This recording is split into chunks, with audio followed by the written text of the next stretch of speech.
अगर मैं बात करूं एक मसल सेल की, अगर मैं बात करूं एक मसल सेल की, तो मुझे उसमें क्या क्या मिलेगा? हर एक सेल में सबसे ज्यादा क्या होता है? साइटोप्लाज्म। साइटोप्लाज्म। साइटोप्लाज्म, ठीक है। तो साइटोप्लाज्म में सबसे ज्यादा क्या होता है? वाटर होता है, ठीक है। तो अगर मैं बात करूं एक नॉर्मल सेल की, तो नॉर्मल सेल में वाटर कंटेंट ज्यादा होता है, ठीक है, लेकिन मसल सेल में वाटर कंटेंट कम होता है, ठीक है। एक कोई भी नॉर्मल सेल की अगर मैं बात करूं बेटा, तो मान के चलो कि अराउंड 90% वाटर कंटेंट होता है किसी भी सेल, एक नॉर्मल सेल में, इवन ब्रेन सेल में तो और ज्यादा होता है, ठीक है। तो एक नॉर्मल सेल की बात करें तो उसमें 85 टू 90% वाटर कंटेंट होता है एक सेल में, ठीक है। लेकिन मसल सेल में ऐसा नहीं होता है, मसल सेल में 75% वाटर कंटेंट होता है, बाकी 25% जो रहता है वो अदर कंटेंट होता है, ठीक है। अब इस 25% में भी हमको क्या मिलेगा? 20% मसल प्रोटीन, 25% में भी हमको क्या मिलेगा? 20% मसल प्रोटीन, मसल प्रोटीन, ठीक है। 20% और 5% जो रहता है वो अदर चीजें, ठीक है। तो 20% मसल प्रोटीन में भी हमारा सारा का सारा वो एक्टिन मायोसिन नहीं रहता है, इसमें भी कुछ अलग अलग टाइप के प्रोटीन्स होते हैं, लाइक मायोग्लोबिन। मायोग्लोबिन, मायोग्लोबिन क्या होता है? मसल का muscle haemoglobin. Haemoglobin. Muscle haemoglobin, ठीक है। समझ आ रहा है बात? और अदर प्रोटीन्स, मसल का अदर प्रोटीन्स, ठीक है। देन उसके बाद आएगा हमारा फोर्स जनरेटिंग प्रोटीन या कॉन्ट्रेक्टाइल प्रोटीन, अगर हम देखें जो कॉन्ट्रैक्शन में हेल्प करता है, कॉन्ट्रेक्टाइल प्रोटीन, ठीक है। तो चलो अब यहां से पहले स्टार्ट करते हैं। आप लोगों को मालूम है कि जो मायोग्लोबिन, ये मैंने पिछले बार कुछ ग्लाइकोजन ये सब बताया था ना, सेल का कंपोजिशन याद आ रहा है क्या? ऐसा कुछ बताया था, यस सर। है ना? यस। तो मायोग्लोबिन जो रहता है it is a muscle haemoglobin, ये भी मैं बता चुका हूँ, आई थिंक मसल हीमोग्लोबिन। अब मसल हीमोग्लोबिन Yes, sir. है ना, मसल हीमोग्लोबिन है। तो हीमोग्लोबिन का कंटेंट पे डिपेंड करेगा, मतलब जितना ज्यादा हीमोग्लोबिन होगा उससे उससे क्या फायदा होगा ये बताओ। हीमोग्लोबिन अगर मसल में ज्यादा होगा, मतलब दो टाइप का मसल मान लेते हैं, हाँ। सर ऑक्सीजन के साथ ज्यादा बाइंड होगा तो ऑक्सीजन की। ऑक्सीजन, ऑक्सीजन ज्यादा पाया जाएगा उस मसल में। तो दो टाइप का मसल होता है हीमोग्लोबिन कंटेंट के बेसिस पर, एक होता है रेड मसल, है ना, और एक होता है व्हाइट मसल। एक होता है रेड मसल और दूसरा होता है व्हाइट मसल फाइबर, ठीक है। तो रेड मसल फाइबर जो होता है, सीधी सी बात है, इसमें क्या होगा? हीमोग्लोबिन हाई होगा, ठीक है, और इसमें क्या होगा? हीमोग्लोबिन लो होगा। भाई रेड क्यों है? ब्लड का कलर रेड क्यों? Due to haemoglobin, red pigment. Haemoglobin. तो मसल में भी अगर myoglobin that is muscle haemoglobin ज्यादा होगा तो वो मसल का कलर थोड़ा सा रेडिश होगा, और इसमें कम होगा। जैसे आप लोग एक मुर्गा सुने हो बस्तर का? बस्तर का एक जो मुर्गा है, देसी मुर्गा फेमस, कड़कनाथ, नहीं सुने हो? Yes, sir. No, sir. कौन कौन नॉनवेज खाते हैं? सब साधु हैं क्या?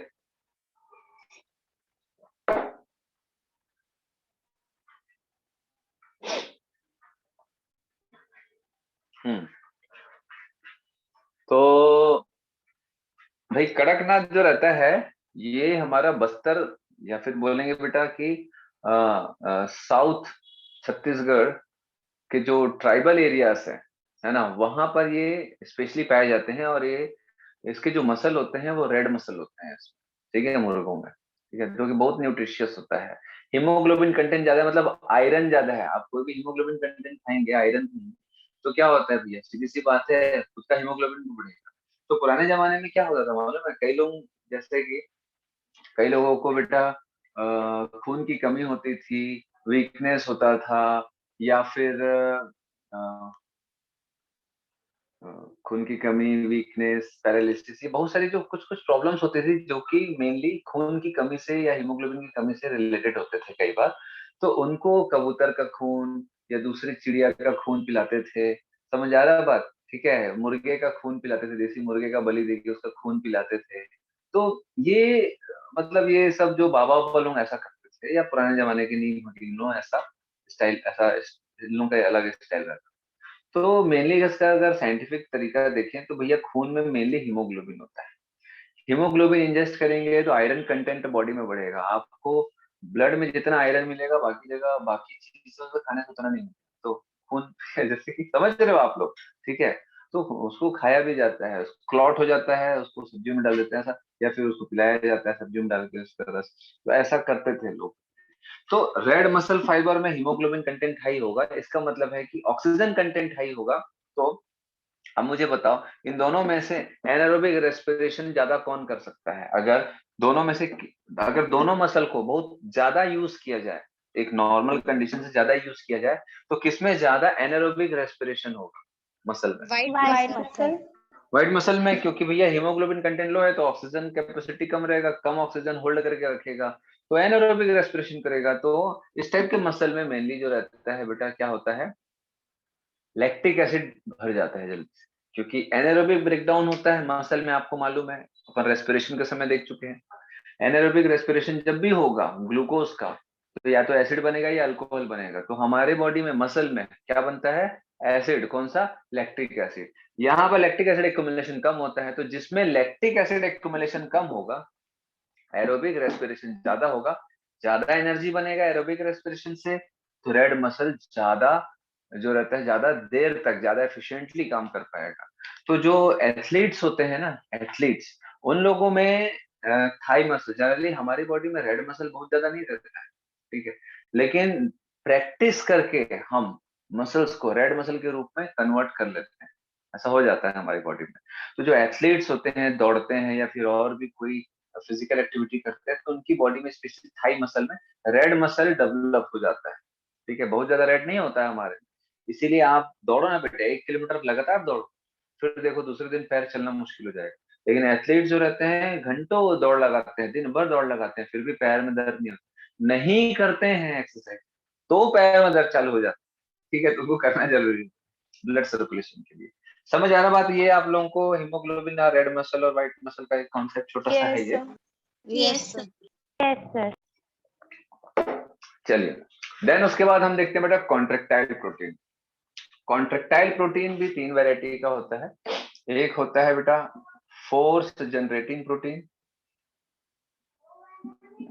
फोर्स जनरेटिंग प्रोटीन, आप लोगों का एग्जाम कब से है भाई? सर हैं? मे बी से हो। Yes, so maybe 15 Feb. 15 फरवरी से। 25 Feb. सर 2 मार्च।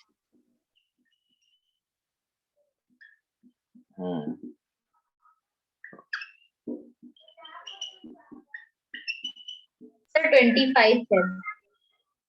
25 जनवरी। Sir, फरवरी। हाँ हाँ हाँ हाँ, डर क्या है भाई? वैसे भी मेरे को डरने की जरूरत नहीं, मेरा सिलेबस आज ऑलमोस्ट खत्म हो जाएगा। ठीक है, चलो। तो structural protein, force generating protein, regulating protein. तो फोर्स जनरेटिंग प्रोटीन जो रहता है हमारे पास दो हैं, that is actin and myosin. ठीक है, रेगुलेटिंग प्रोटीन दो हैं हमारे पास, troponin and tropomyosin. Troponin and tropomyosin. अब देखो, and structural protein that is Z line या जेड प्रोटीन। ठीक है, तो हम लोगों ने क्या क्या देख लिया भैया, समझ आया? एक मसल में आपको क्या क्या मिलेगा? 75% वाटर, 25% प्रोटीन में आपको 20% जो रहता है मेनली मसल प्रोटीन मिलेगा। ठीक है, दैट इज कॉन्ट्रेक्टाइल प्रोटीन मिलेगा। एंड उसके बाद क्या मिलेगा भैया? Myoglobin, that is muscle haemoglobin. उसके हिसाब से दो टाइप के मसल होंगे, ज्यादा होगा तो रेड, कम होगा तो व्हाइट। कॉन्ट्रेक्टाइल प्रोटीन हमारे पास 3 टाइप के हैं, force generating protein, regulating protein and structural protein. ठीक है, that structural protein Z line याद है ना, जेड लाइन प्रोटीन, वो भी एक protein Yes, Yes, sir. sir. Yes.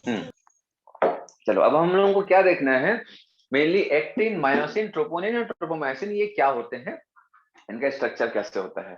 तो इसको मैं हटाने वाला हूं, अपन एक एक करके ये सारा स्ट्रक्चर देखेंगे। तो कृपया करके इसको लिख लो, ये है ना, वैसे आप लोगों के में नहीं है ऐसा फ्लो चार्ट बना हुआ, तो बेटर है ऐसा फ्लो चार्ट बना लेना, स्क्रीनशॉट ले लेना, तो इससे थोड़ा सा चीजें इजी हो जाती है। सर हम्म, रेगुलेटिंग प्रोटीन का फर्स्ट वाला ट्रोपोनिन है। Troponin, TROPONIN, troponin, tropomyosin. हो गया भैया? Yes sir. चलो तो मैं इसको हटा रहा हूं।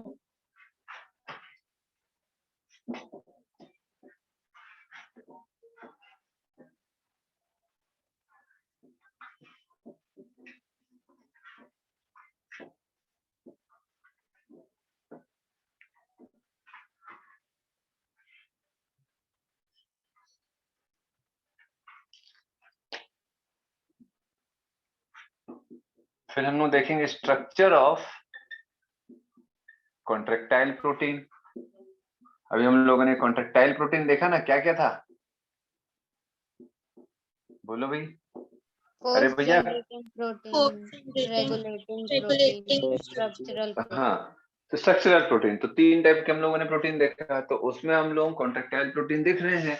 उसमें हम लोग सबसे पहले क्या देखेंगे भैया, फोर्स जनरेटिंग प्रोटीन, जो फोर्स जनरेट करता है। ठीक है, फोर्स जनरेटिंग प्रोटीन में पहला हम लोग देखेंगे एक्टिन। याद आ रहा है? अच्छा, एक्टिन से क्या बनता है, ए बैंड बनता है, आई बैंड बनता है। I band. आई बैंड, तो इसका स्ट्रक्चर देखेंगे, तो एक्टिन जो रहता है वो मेनली मेड रहता है, मेड ऑफ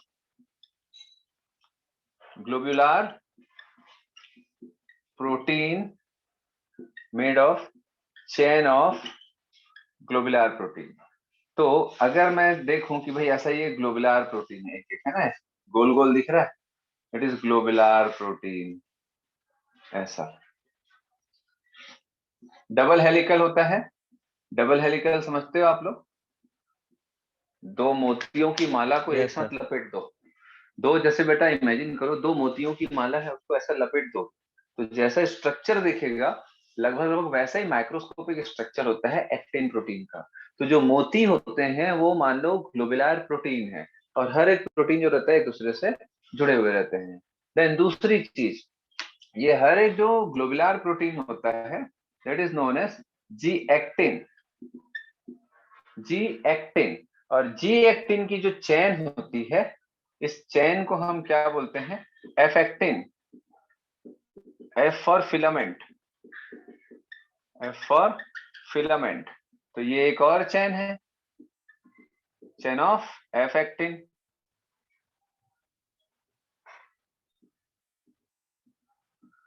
ठीक है, तो 2 एफ एक्टिन की चेन एक साथ जुड़े रहती है, और हर एक एफ एक्टिन जो रहता है वो जी एक्टिन से बना हुआ रहता है। और जी एक्टिन क्या होता है जी, ग्लोबुलर एक्टिन, है ना। ग्लोबुलर प्रोटीन जो होता है, ग्लोबुलर प्रोटीन जो होता है, हर एक ग्लोबुलर प्रोटीन एक दूसरे से जुड़े हुए रहते हैं, इसलिए उसको जी एक्टिन बोलते हैं, और हर एक जी एक्टिन मिल करके एक फिलामेंट बनाते हैं जी एक्टिन का। क्लियर है, ये आसान है? Yes sir. ठीक है, Yes, sir. आप लोगों के जो 306 है ना डायग्राम एनसीईआरटी का, उसमें आप लोग देख सकते हो ऐसा मोतियों की माला जैसा, है ना, जैसे मैं बताया। चलो, तो ये तो हो गया एक्टिन का। अब एक्टिन में कुछ स्पेशल साइट्स होते हैं, कुछ खाली जगह होते हैं, ऐसा जैसे मान के चलो, ये आप लोग देख रहे हो, ये गोल दिख रहा है, गोल सा दिख रहा है मेरा हाथ, ऐसा दिख रहा है गोल सा ऐसा, Yes, sir. जी एक्टिन, है ना, ये जी एक्टिन, जी एक्टिन। ठीक है, लेकिन इसका एक दूसरा हिस्सा देखोगे तो आपको ऐसा एक डिप्रेशन दिखेगा। समझ आया बात? ये दिख रहा है जरूर गोल, लेकिन ऐसा आपको दिखेगा, ऐसा एक डिप्रेशन। तो जी एक्टिन में आपको ऐसा एक डिप्रेशन मिलता है हर जगह।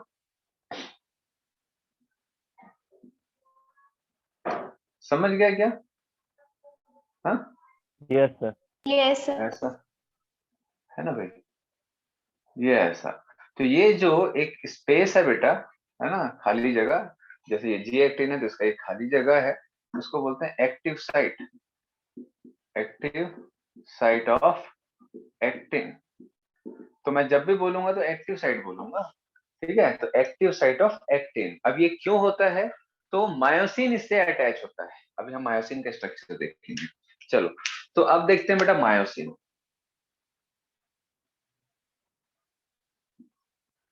मायोसिन, तो मायोसिन अगर देखें तो मायोसिन भी प्रोटीन का ही बना रहता है।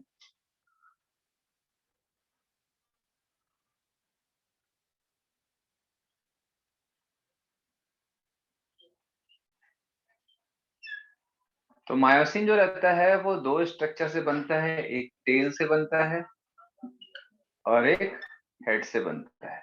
तो कितने हेड कितने टेल हैं? 2। 2, ठीक है। तो ये जो टेल होते हैं, है ना, ये भी किसी न किसी प्रोटीन से बने रहते हैं। तो मेड ऑफ, जैसे ये ग्लोबुलर प्रोटीन से बना है, ये ऐसे ये मीरोमायोसिन प्रोटीन से बना है, ठीक है, मीरोमायोसिन प्रोटीन से बना है। और हेड भी मीरोमायोसिन प्रोटीन से बना है। क्लियर है इतना? चलो, देन दूसरी चीज, अब हेड जो रहता है थोड़ा सा हैवी रहता है, हैवी रहता है, ठीक है, इसीलिए इस हेड को हम लोग और क्या बोलते हैं, हैवी मीरोमायोसिन,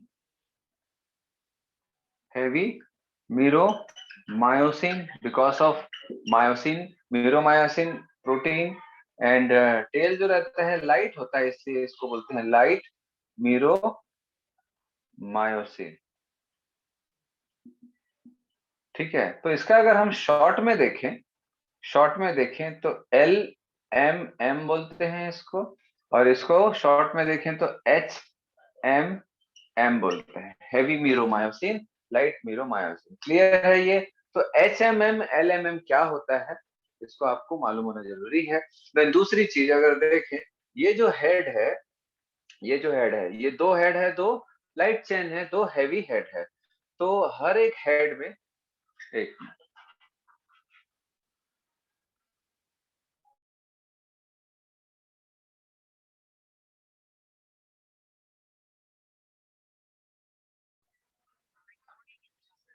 चलिए। तो जो हेड होता है बेटा, इसमें ना दो चीजें होती हैं, हर एक हेड में दो चीजें होती हैं ऐसा। एक होता है, एक होता है एटीपी, सॉरी, एक होता है actin binding site, actin binding site, ठीक है, एक्टिन बाइंडिंग साइट। ये दिख रहा है आप लोगों को, ये क्या है बेटा, ये एक्टिन बाइंडिंग साइट है जो एक्टिन से जुड़ेगा। तो ये एक्टिन में कहां पर जुड़ेगा बोलो, ऐसा जो हुक जैसा दिख रहा है, ऐसा कहां पर जुड़ेगा, एक्टिन में ये कहां पर एक्टिव जुड़ेगा, साइट। एक्टिव साइट में। समझ आ रहा बात? ठीक है, एक्टिन बाइंडिंग साइट। और ये एक होता है बेटा एटीपी, एटीपी बाइंडिंग साइट, है ना, ये होता है एटीपी बाइंडिंग साइट। अब एटीपी बाइंडिंग साइट जो है, इसमें एटीपी आके जुड़ता है और एटीपी ब्रेक होता है। तो एटीपी को ब्रेक करने के लिए एक एंजाइम की जरूरत होती है, एटीपीएस, ठीक है। तो यहाँ पर क्या प्रेजेंट होगा, यहाँ पर एटीपी बाइंडिंग साइट में क्या होगा, इट हैज एटीपीएस एंजाइम, ठीक है। इसमें क्या होगा, it has ATPase enzyme. ATPase enzyme क्या करेगा, एटीपी को ब्रेक करेगा, एटीपी को तोड़ेगा। क्यों तोड़ेगा बोलो, क्यों तोड़ेगा? एनर्जी बनाने। एनर्जी बनाने हाँ, के लिए। ताकि एनर्जी बन सके। अब एटीपी को तोड़ेगा तो वही एनर्जी का इस्तेमाल करके मसल कॉन्ट्रैक्शन होगा, जिसको हम आगे देखेंगे। अभी हम मसल कॉन्ट्रैक्शन का प्रोसेस में नहीं आए हैं, अभी हम लोग ये बेसिक चीजें पढ़ रहे हैं कि क्या होगा, जो कहाँ पर घुसेगा और कैसे होगा, एनर्जी कहाँ से मिलेगा, ये सारा चीज। तो मायोसिन का स्ट्रक्चर समझ आ गया, आसान है, यस सर। यस ठीक है सर। है ना। तो यहां से लेकर के यहां तक का जो स्ट्रक्चर होता है ना, मतलब शॉर्ट टेल, ये लॉन्ग टेल है, ये शॉर्ट टेल है, यहां से लेकर के यहां तक का जो स्ट्रक्चर होता है इसको बोलते हैं क्रॉस आर्म, क्रॉस आर्म, ठीक है, इसको बोलते हैं क्रॉस आर्म। समझ आ गया बात? क्रॉस आर्म मान के चलो, अभी चलो इसको बस नाम याद रख लो, क्रॉस आर्म इसको बोलते हैं, यहां से लेके यहां तक का, ठीक है। तो बाकी इसको हम बाद में देखेंगे। सर किसको बोलते हैं? ये बेटा यहां से यहां तक का स्ट्रक्चर को, बेटा यहां से यहां तक का स्ट्रक्चर को, यस सर। ये यहां से यहां तक का स्ट्रक्चर,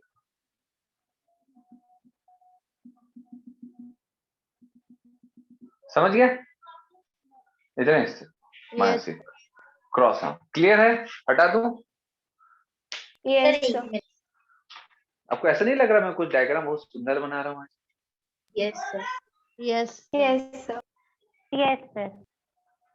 चलो मतलब मेरे हिसाब से ये सुंदर है, बाकी कोई थर्ड पर्सन देखेगा तो इससे खराब डायग्राम कुछ नहीं हो सकता, ठीक है। बुक में बहुत ही सुंदर दिया हुआ है। नो सर, सुंदर लग रहा है। चलो चलो हटा दे बेटा, इस स्क्रीनशॉट ले लो। Yes sir. चलो तो अब हम लोग क्या देखेंगे बेटा इसके बाद? फोर्स जनरेटिंग प्रोटीन हो गया, कॉन्ट्रेक्टाइल प्रोटीन तो हम लोग और भी 2-3 टाइप से देखे थे ना, है ना? हटा यस दूं? सर। किसी को Yes, दिक्कत sir. है Yes, तो sir. हैंड रेस कर सकते हो। चलो तो ये हो गया हमारा फोर्स जनरेटिंग प्रोटीन। देन उसके बाद रेगुलेटिंग प्रोटीन भी देखना है हमको। क्या क्या था रेगुलेटिंग प्रोटीन? बोलो भाई। ट्रोपोन,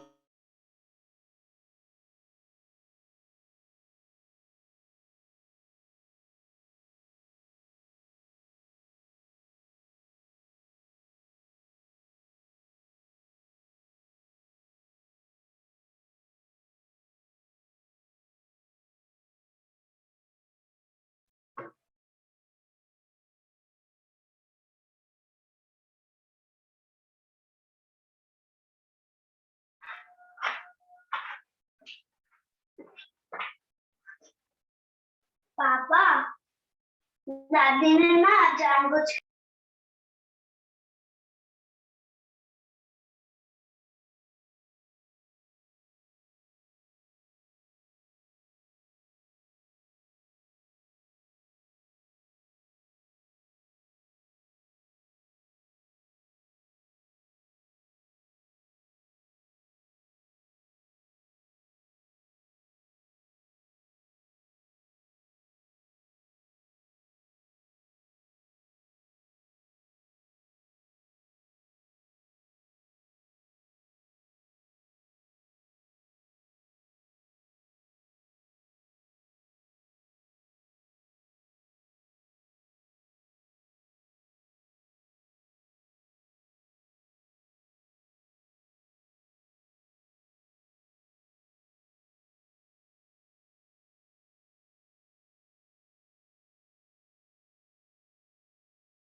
इसके बाद क्या आएगा?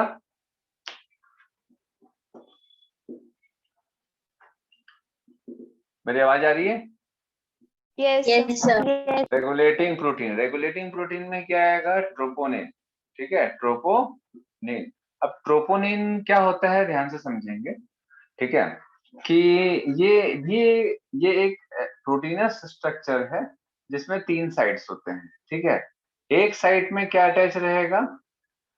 एक साइड को बोलते हैं ट्रोपोनिन। पहले साइड्स देख लेते हैं इसके 3 साइड। ट्रोपोनिन, टी, एक को बोलते हैं ट्रोपोनिन आई और एक को बोलते हैं ट्रोपोनिन सी। ठीक है, तो ट्रोपोनिन टी जो होता है इसमें क्या अटैच होता है? Attaches tropomyosin. क्या अटैच रहता है? ट्रोपोमायोसिन। ट्रोपोनिन सी में क्या अटैच रहता है? Attaches calcium ion. ठीक है, अटैचेस कैल्शियम आयन। ट्रोपोनिन आई क्या रहता है? Inhibitory site. ठीक है, और अगर हम देखें ट्रोपोमायोसिन तो ये क्या करता है, इसको ध्यान से समझेंगे। जैसे एक्टिन फिलामेंट था, मैं छोटा सा बना रहा हूं, ज्यादा बड़ा नहीं बना रहा हूं। जैसे ये एक्टिन था, ठीक है, ये एक्टिन है अगर, तो एक्टिन में एक छोटा छोटा सा ऐसा डिप्रेशन को क्या बोले थे हम लोग? Active site. Active site of actin. ठीक है, चलो, तो ये जो एक्टिव साइट है, यहां पर ट्रोपोमायोसिन अटैच रहता है।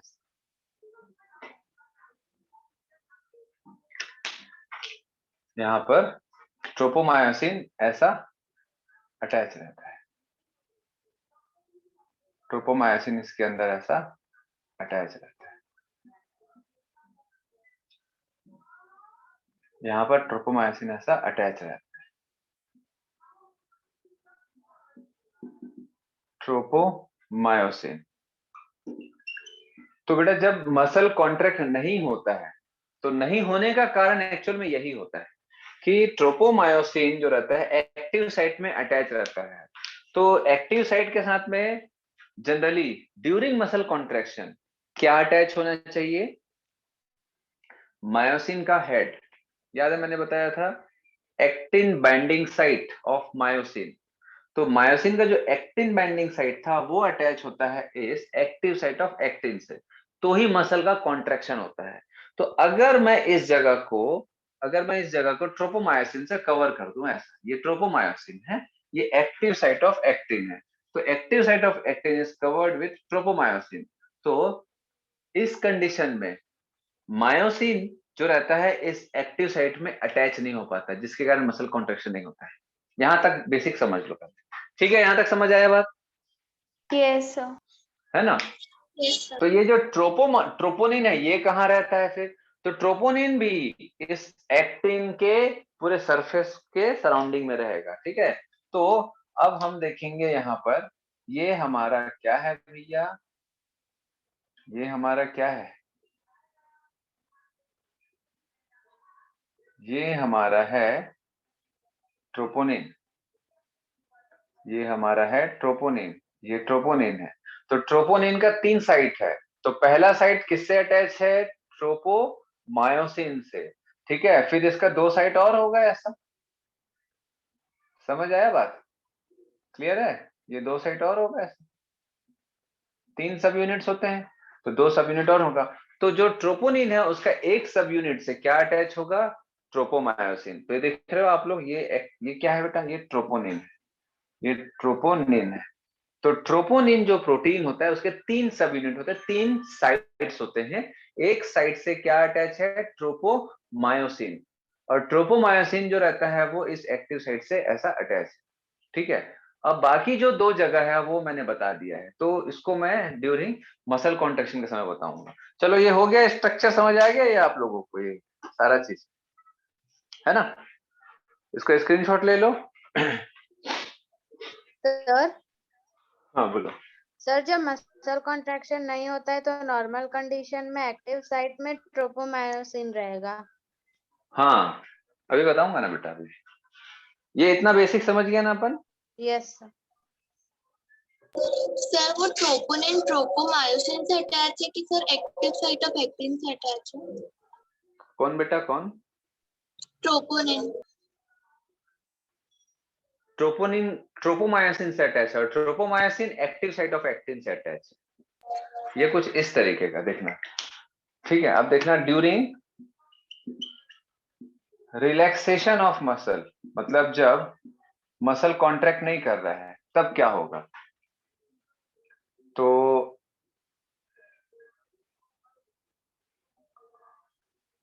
ये एक्टिन है ना, एक्टिन है, और ये एक्टिव साइट ऑफ एक्टिन है, ऐसा, ये एक्टिव साइट ऑफ एक्टिन है। कौन, ये क्या चीज है, एक्टिव साइट, समझ गए, ये जी एक्टिन है, समझ गए ना, जी एक्टिन है, तो ये एक्टिव साइट है।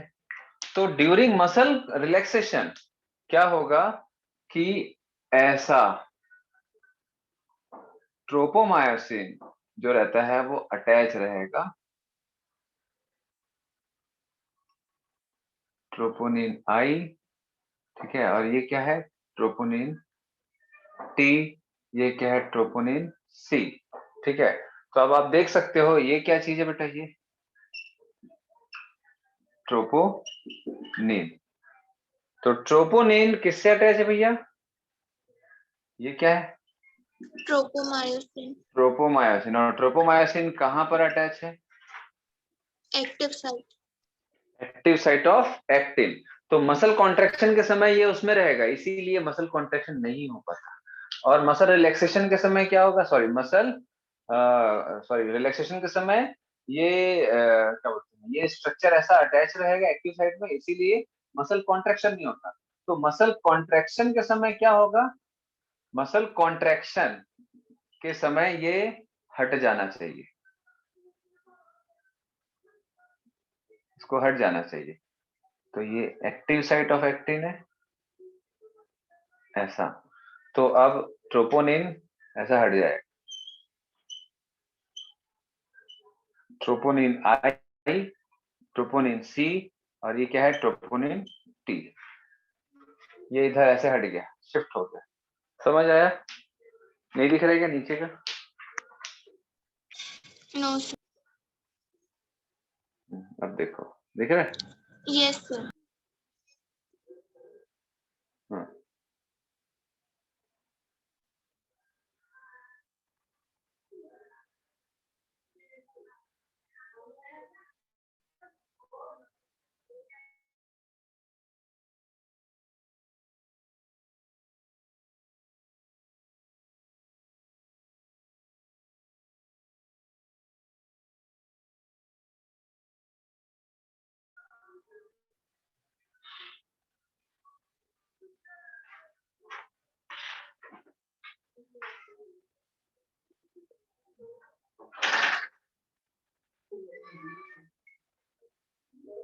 एक मिनट आया।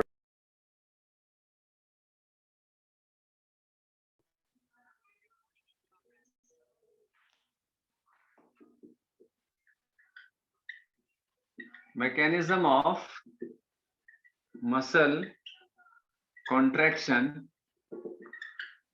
है ना, जो मसल कॉन्ट्रैक्शन है बेटा, ये इसको हम लोग स्लाइडिंग फिलामेंट थ्योरी से समझाते हैं, स्लाइडिंग फिलामेंट थ्योरी से समझाते हैं, ठीक है, स्लाइडिंग फिलामेंट थ्योरी से समझाते हैं।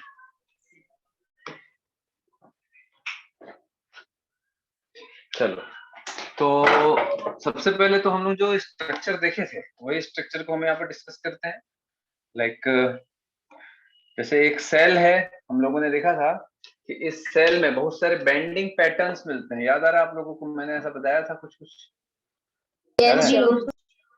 हाँ, तो ऐसा टाइप का इसमें फिर मैंने आपको ऐसा कुछ dark light dark light dark light bands बताए, यस सर।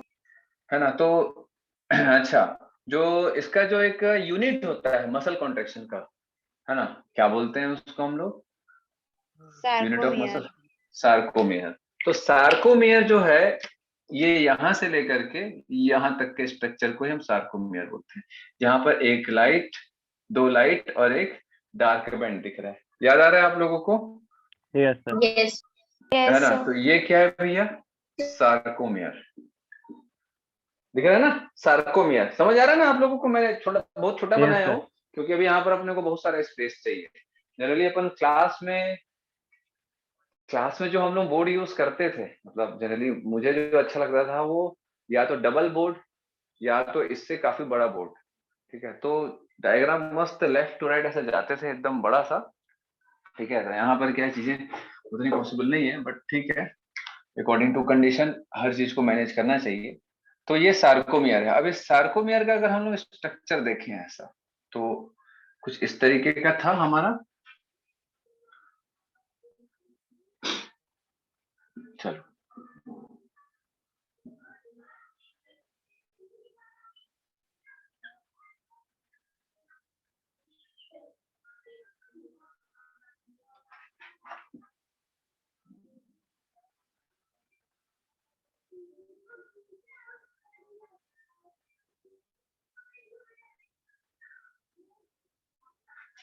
ऐसा, ठीक है,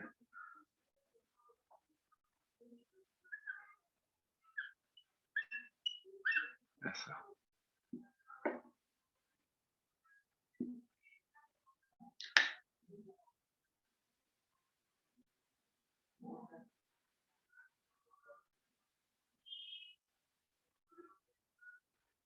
ये क्या है भैया? मायोसिन। ठीक है, ये क्या है? मायोसिन। ठीक है, यहां पर भी वैसे ही होगा।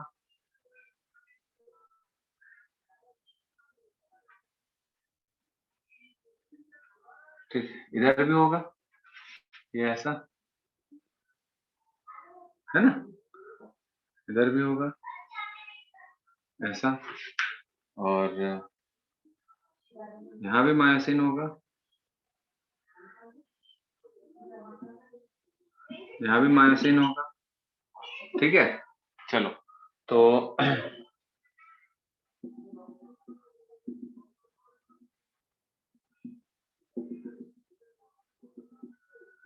ये क्या बना रहा हूँ मैं, क्या ड्रॉ कर रहा हूँ, ये क्या एरिया है भैया बताओ? H zone. H H zone. zone. तो ठीक, चलो, देन उसके बाद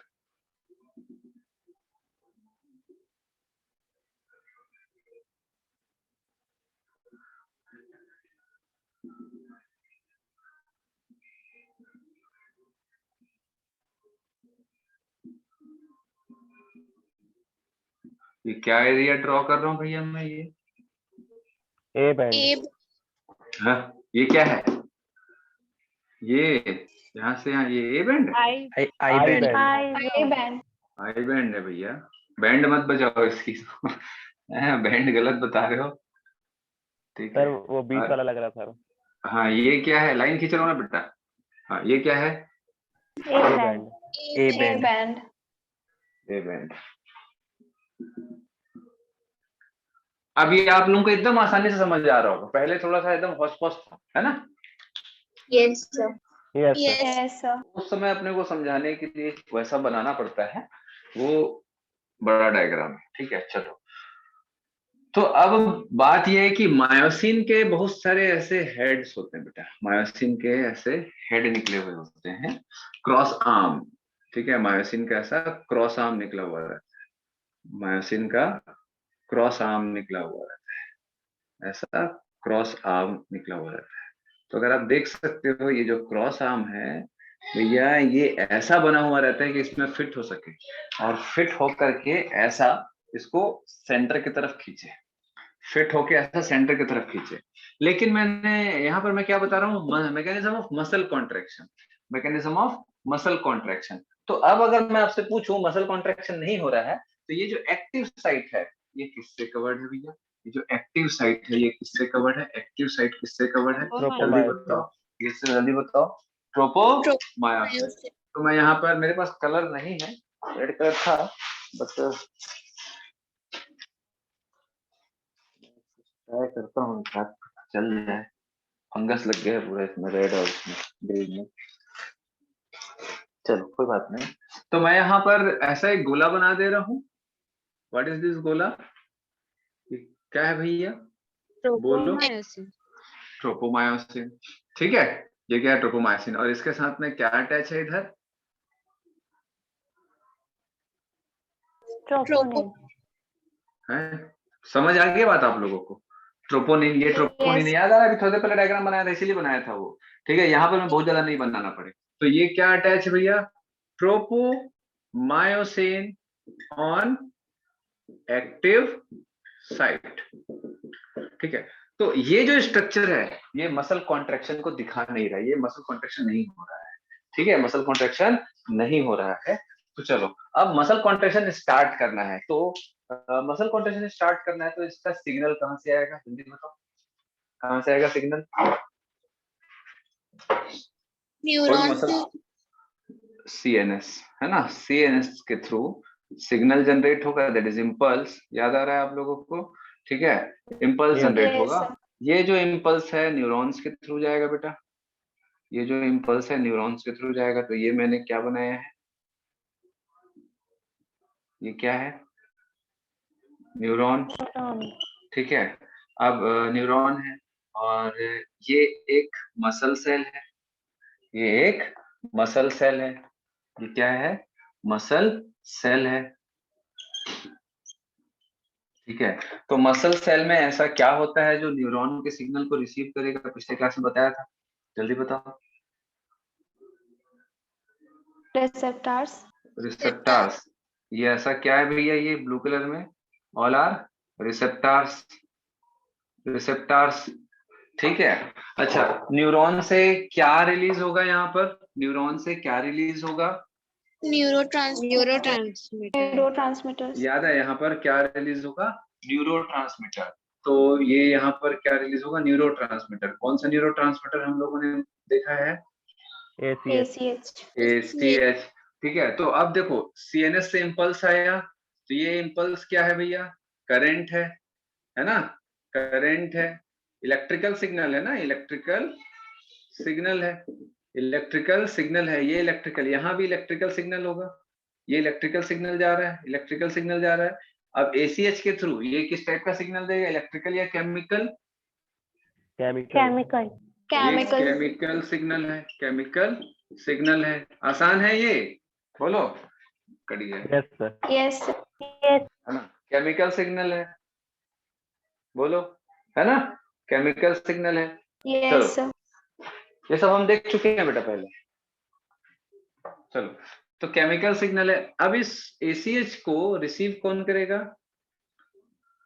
रिसेप्टर्स। Receptors. रिसेप्टर्स इसको रिसीव करेंगे, बोलो, है ना?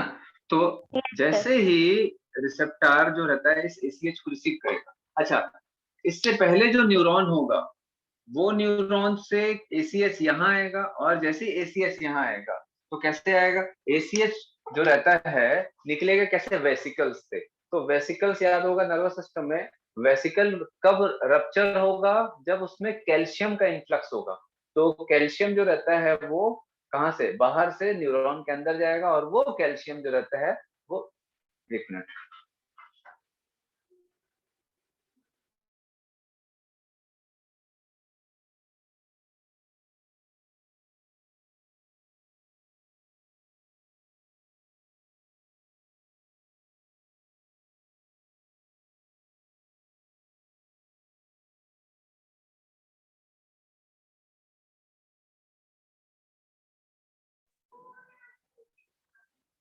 चलो, तो आपको याद होगा कि एसीएच जो रहता है कैल्शियम के आने से बर्स्ट होता था, एसीएच रिलीज होता था। अब ये एसीएच जो रहता है इस रिसेप्टर में बाइंड होगा, और ये रिसेप्टर में बाइंड होने के कारण ये जो मेम्ब्रेन है, जैसे बेटा एक न्यूरॉन से दूसरे न्यूरॉन में जब एसीएच जाता है तो आपको याद होगा कि एसीएच के कारण इस न्यूरॉन में कौन से गेट खुलते थे? इस न्यूरॉन में इलेक्ट्रिकल सिग्नल, इस न्यूरॉन में इलेक्ट्रिकल सिग्नल कैसे जाएगा? जब सोडियम गेट ओपन होगा, याद आ रहा है? तो डिपोलराइजेशन होगा। तो वही प्रोसेस यहाँ भी स्टार्ट होगा। जैसे ही रिसेप्टर के साथ एसीएच बाइंड होगा, मसल का जो cell membrane that is sarcolemma, उसमें क्या होगा बेटा? करंट का फ्लो होगा, इंपल्स ट्रांसमिट होगा, और वो इंपल्स जो रहता है वो मेम्ब्रेन से साइटोप्लाज्म में जाएगा। ठीक है, तो ये एक प्रकार का पोटेंशियल डेवलप होता है। आपको याद होगा बाहर पॉजिटिव अंदर नेगेटिव था, फिर डिपोलराइजेशन होगा तो अंदर नेगेटिव, बाहर नेगेटिव अंदर पॉजिटिव। याद आ रहा है आप लोगों को? न्यूरॉन में बाहर प्लस अंदर माइनस होता था। फिर Yes, sir. डिपोलराइजेशन होगा, सोडियम चैनल ओपन होगा और सोडियम अंदर घुसेगा न्यूरॉन के, जिसके कारण बाहर प्लस था तो अब बाहर माइनस और अंदर प्लस हो Plus. जाएगा, और बाजू वाले जगह पे बाहर प्लस अंदर माइनस। याद आ रहा है आप लोगों को? ऐसा मैंने बताया था, Yes, sir. इधर Yes, प्लस sir.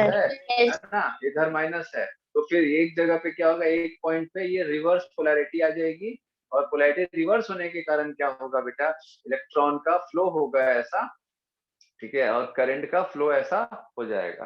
तो करंट का फ्लो हो रहा है, करंट फ्लो होगा पोलैरिटी चेंज होने के कारण, जिसके कारण एक पोटेंशियल डेवलप होता है, that is called action potential. तो एक्शन पोटेंशियल क्या है, करंट के फ्लो के लिए इंपॉर्टेंट होता है। सेम प्रोसेस यहाँ हो, यहाँ भी एक्शन पोटेंशियल डेवलप होगा, है ना, इलेक्ट्रिकल चेंजेस आएंगे। और आपको बता दूं बेटा, हमारी बॉडी में इलेक्ट्रिकल चेंजेस बहुत इंपॉर्टेंट है, मतलब इवन छोटा मोटा एंजाइम, अगर कोई फूड को भी बाहर से अंदर जाना है या कोई केमिकल को सेल को सिग्नल देना है, तो ये सब इलेक्ट्रिकल सिग्नल होता है। तो यहाँ पर ये एसीएच के कारण एक इलेक्ट्रिकल सिग्नल जनरेट होगा, एक्शन पोटेंशियल डेवलप होगा, यहाँ पर भी ना, मसल में भी एक्शन पोटेंशियल डेवलप होगा, इलेक्ट्रिकल सिग्नल जनरेट होगा। ये इलेक्ट्रिकल सिग्नल जाएगा एंडोप्लाज्मिक रेटिकुलम में, मसल के अंदर एंडोप्लाज्मिक रेटिकुलम में, ठीक है। एंडोप्लाज्मिक रेटिकुलम जो रहता है वो कैल्शियम वेसिकल्स बना के रखता है, ठीक है। सार्कोप्लाज्मिक वेसिकल्स जो होता है, सिस्टर्नी वेसिकल लाइक स्ट्रक्चर होता है, याद है सेल में हम लोगों ने देखा था कि एक सिस्टर्नी बनाता है वेसिकल लाइक स्ट्रक्चर, जिसमें कुछ मटेरियल भरा हुआ रहता है। तो यहाँ पर क्या भरा हुआ रहेगा, कैल्शियम, ठीक है। सिस्टर्नी में क्या भरा हुआ रहेगा, साइटोप्लाज्मिक रेटिकुलम में, साइटोप्लाज्मिक रेटिकुलम के द्वारा क्या भरा हुआ रहेगा भैया, सिस्टर्नी, साइटोप्लाज्मिक सिस्टर्नी, ठीक है। ये जो सिस्टर्नी होता है ना, किससे भरा हुआ रहता है, filled with calcium ion, filled with calcium ion. अब देखना ध्यान से कि कैल्शियम आयन जो रहता है ये सिस्टर्नी में रहता है, और ये सिस्टर्नी जो रहता है ये तभी कैल्शियम को बाहर जाने देगा जब इलेक्ट्रिकल चेंजेस होगा सेल के अंदर। तो जब भी मसल में, मैंने आपको बताया कि न्यूरॉन के थ्रू एसीएच आया और एसीएच से क्या होगा बेटा, इस मेम्ब्रेन पे इलेक्ट्रिकल पोटेंशियल डेवलप होगा, तो इलेक्ट्रिकल चेंजेस होगा। इस इलेक्ट्रिकल चेंजेस को कहां पर सेंड किया जाता है, मेम्ब्रेन से अटैच रहता है ये सिस्टर्नी, ध्यान रखना, मेम्ब्रेन से अटैच रहता है। तो मैंने सीधा सीधा बनाया, मसल सेल ऐसा ग्रुप रहता है, ऐसा ग्रुप रहता है मसल सेल में, ऐसा ग्रुप रहता है, इस ग्रुप के पास में ही सिस्टर्ने रहता है। तो जैसे ही इलेक्ट्रिकल चेंजेस इस सिस्टर्ने में पहुंचता है, इलेक्ट्रिकल चेंजेस के कारण कैल्शियम से भरा हुआ सिस्टर्ने क्या हो जाता है बेटा, ओपन हो जाते हैं, और इस सेल के अंदर कैल्शियम रिलीज होता है। तो मैं इतना जोर दे करके क्यों बोल रहा हूँ कि कैल्शियम रिलीज होता है, रिलीज होता है, रिलीज होता है, कैल्शियम इतना इंपॉर्टेंट क्यों है, कैल्शियम की अवेलेबिलिटी इस सेल में इतना इंपॉर्टेंट क्यों है भाई, ठीक है। क्योंकि मसल कॉन्ट्रैक्शन बिना कैल्शियम के नहीं हो सकता। कारण क्या है कि अभी ये जो एक्टिव साइट है इसमें क्या अटैच है, ट्रोपोमायोसिन, ठीक है। इस ये ट्रोपोमायोसिन इसीलिए अटैच है क्योंकि ये जो एक्टिन है, ये जो ट्रोपोनिन है, ट्रोपोनिन का एक एंड ट्रोपोनिन सी और एक होता है ट्रोपोनिन आई, क्या है। तो ट्रोपोनिन सी जो रहता है ये क्या बेटा, calcium binding site, calcium binding site. अब मैं इस स्ट्रक्चर को इस पूरे स्ट्रक्चर को मैं यहाँ पर दिखाऊंगा। समझ आ रहा है आप लोगों को थोड़ा सा, है ना? Yes, इस sir. पूरे Yes, स्ट्रक्चर sir. को मैं यहाँ पर दिखाने वाला हूँ, है ना? तो अपन देखते हैं कि ये मैंने क्या बताया, ये क्या है भैया, जी एक्टिन, याद आ रहा है, एक्टिन है ये। इसमें मैंने क्या दिखाया है, ये क्या है, एक्टिव साइट, ठीक है। इसके साथ में क्या अटैच है,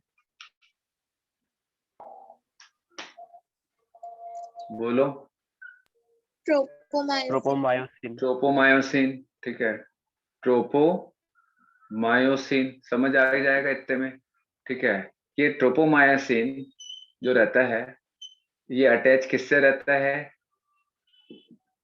ट्रोपोनिन, Troponin. ठीक है। ट्रोपोनिन के साथ में और एक साइट होता है inhibitory site and troponin C. Troponin C के साथ में कैल्शियम अटैच होता है। तो ध्यान देना, जब भी इस सेल में कैल्शियम अवेलेबल होगा, ऐसा सिग्नल जाएगा, देन कैल्शियम अवेलेबल हो जाएगा। कैल्शियम बाहर आएगा, कहाँ आएगा? Cytoplasm of the muscle cell, है ना। कैल्शियम अवेलेबल होगा cytoplasm of the muscle cell, और साइटोप्लाज्म में ही तो एक्टिन मायोसिन भरा हुआ है। तो यहाँ पर पूरा कैल्शियम, मैं सी लिख रहा हूँ, ऐसे पूरा कैल्शियम की अवेलेबिलिटी हो जाएगी। ये सी लिख रहा हूं मैं, कैल्शियम की अवेलेबिलिटी हो जाएगी, ठीक है। तो जैसे ही कैल्शियम की अवेलेबिलिटी होती है, कैल्शियम जो रहता है ट्रोपोनिन सी के साथ आके बाइंड हो जाता है। ट्रोपोनिन सी के साथ में आके बाइंड हो जाता है, ठीक है। ट्रोपोनिन सी के साथ में आके बाइंड हो जाता है, बड़ा खुश हो जाता है, ठीक है, बड़ा खुश हो जाता है ना। जैसे ही कैल्शियम इसके साथ बाइंड होता है, ये पूरा का पूरा जो यूनिट है, कौन सा? ट्रोपोनिन यूनिट है, ये रोटेट कर देता है। कैसे रोटेट करता है देखेंगे। जैसे मान के चलो इट इज ट्रोपोनिन, ये क्या है मेरा हथेली? ट्रोपोनिन। इसमें 3 बाइंडिंग साइट है, ऐसा 3 बाइंडिंग साइट है। तो एक हो गया ट्रोपोमायोसिन, एक हो गया ट्रोपोनिन सी, एक हो गया ट्रोपोनिन आई। तो जब ट्रोपोनिन सी नहीं होता है किसी से अटैच, दैट इज कैल्शियम से अटैच नहीं होता है, ठीक है, देखो ये खाली है, ये कैल्शियम है, इसके साथ ये नहीं है। तो इनहिबिटरी साइट क्या करता है? इनहिबिटरी साइट क्या करता है कि इसको ये ऐसा ट्रोपोमायोसिन को इससे अटैच करा के रखता है, ठीक है। समझ आ रहा है बात, है ना। ये ट्रोपोनिन आई, तो ये अटैच करके रखा है। लेकिन जैसे ही इसमें कैल्शियम आके अटैच होगा, देखना ध्यान से, जैसे ही यहाँ पर कैल्शियम आके अटैच होगा, ये पूरा का पूरा यूनिट ट्रोपोनिन ऐसा रोटेट हो जाता है, ये रोटेट हो जाएगा कैल्शियम आने के कारण। तो रोटेट हो जाएगा तो क्या हो जाएगा भैया, बोलो। अब मैं नेक्स्ट डायग्राम अगर दिखाऊं,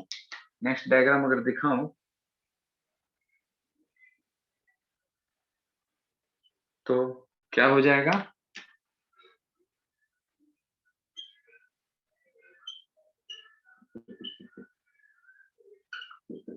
कैल्शियम बाइंड हो गया, ठीक है, ये ऐसा शिफ्ट हो गया, ये ऐसा शिफ्ट हो गया।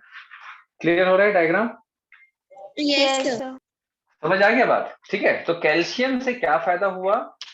ट्रोपोनिन में रोटेशन आता है ना, जिसके कारण ट्रोपोमायोसिन की शिफ्टिंग हो जाएगी। शिफ्टिंग हो जाएगी तो क्या खाली हो जाएगा? Active Active site. site.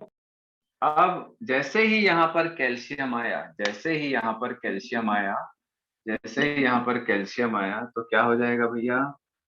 जैसे ही कैल्शियम अवेलेबिलिटी बढ़ेगी, क्या हो जाएगा? ट्रोपोमायोसिन इस जगह से हट जाएगा। That is unmasking of tropomyosin from active site of actin. क्या बोला मैंने? अनमास्किंग ऑफ ट्रोपोमायोसिन फ्रॉम, बोलो, अनमास्किंग ऑफ, मास्किंग नहीं हुआ ना, unmasking of tropomyosin from active site of actin. Then अब क्या होगा? नेक्स्ट नीचे मैं दिखा रहा हूं। अब नीचे देखेंगे, जैसे ही ये कैल्शियम के कारण इसमें रोटेशन हुआ, ट्रोपोमायोसिन हट गया, जगह खाली हो गया। अब इस खाली जगह में कौन जाके अटैच होगा? Head of cross arm of, बोलो, cross arm of myosin. Myosin का जो हेड बताया था ना मैं आप लोगों को, क्रॉस आर्म, ऐसा जाके अटैच होगा, ठीक है, ऐसा जाके अटैच होगा, ठीक, समझ आ रहा है? Yes, sir. चलो, ये जाके अटैच हुआ, जैसे ही अटैच होगा तो ये इसको सेंटर की तरफ, मायोसिन के सेंटर की तरफ इसको पुल करेगा। देखेंगे अभी इसको जब इधर की तरफ खींचेगा तो क्या होगा, ध्यान से देखते जाना ना।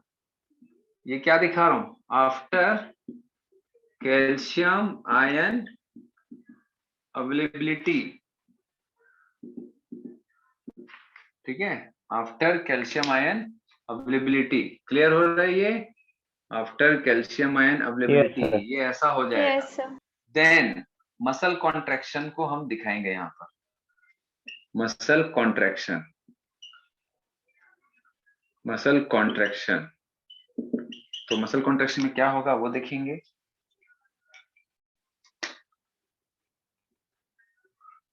ये हमारा सार्कोमियर है। अब देखो बेटा क्या होने वाला है। ये पूरा का पूरा जो एक्टिन है, ये पूरा का पूरा जो एक्टिन है किधर की तरफ शिफ्ट होगा, ऐसे खींचेगा ना। ठीक है, ये इसको हम क्रॉस आर्म, याद आ रहा है कि head of the myosin and short tail, इसको हम लोगों ने क्रॉस आर्म बोला था। तो ये cross arm with active site of actin cross bridge बनाते हैं लोग। अब देखेंगे कि ये इसको खींचेगा,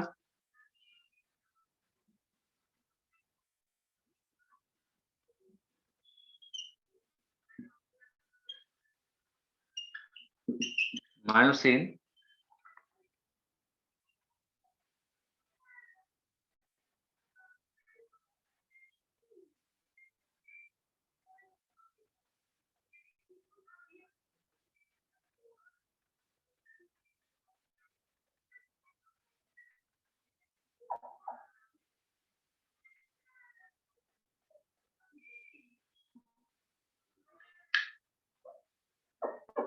ध्यान से देखना बेटा डायग्राम। एनसीईआरटी का भले आपका जैसा भी है, इस डायग्राम को अच्छे से सीख लो।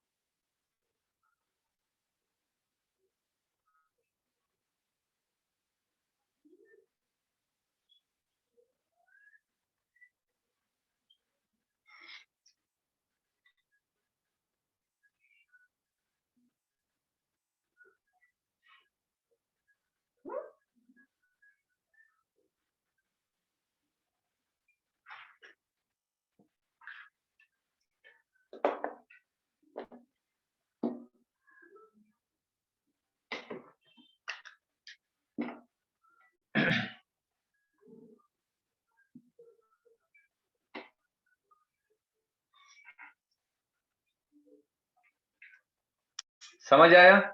ये मसल कॉन्ट्रैक्शन हो गया। ये क्या है? मसल कॉन्ट्रैक्शन हो गया। अब आप यहाँ पर देख सकते हो, अब यहाँ पर आप देख सकते हो एक नया चीज। अब मुझे बताओ कि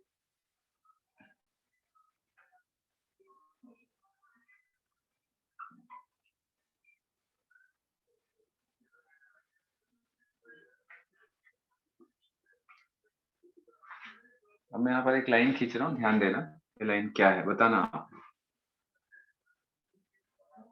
यहां से लेकर के यहां तक ये क्या है बेटा?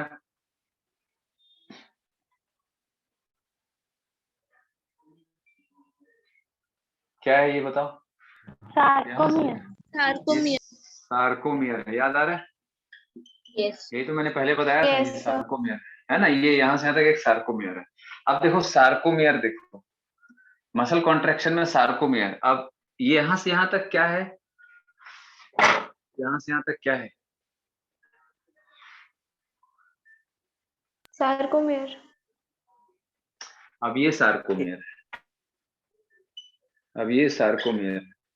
तो सार्कोमियर का साइज ये था पहले, before muscle contraction. After muscle contraction sarcomere का साइज क्या हो गया?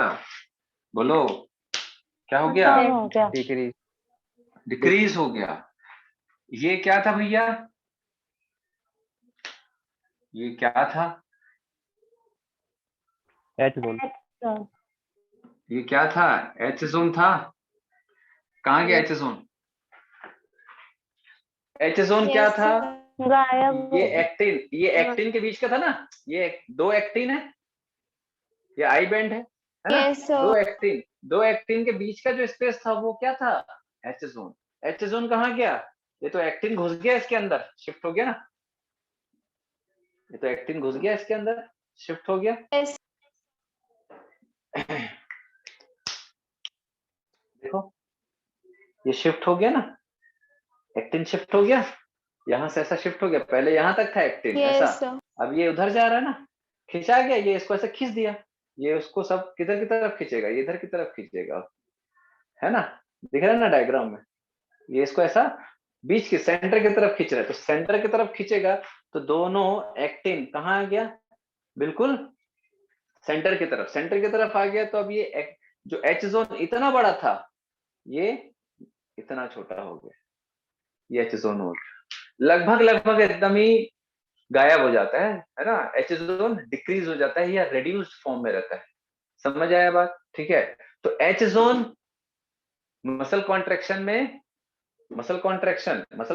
हो गया, तो अब एच जोन डिक्रीज हो गया या रेड्यूस हो गया, Reduce ठीक है, हो गया। या खत्म हो गया, बिल्कुल एच जोन मिलेगा ही नहीं।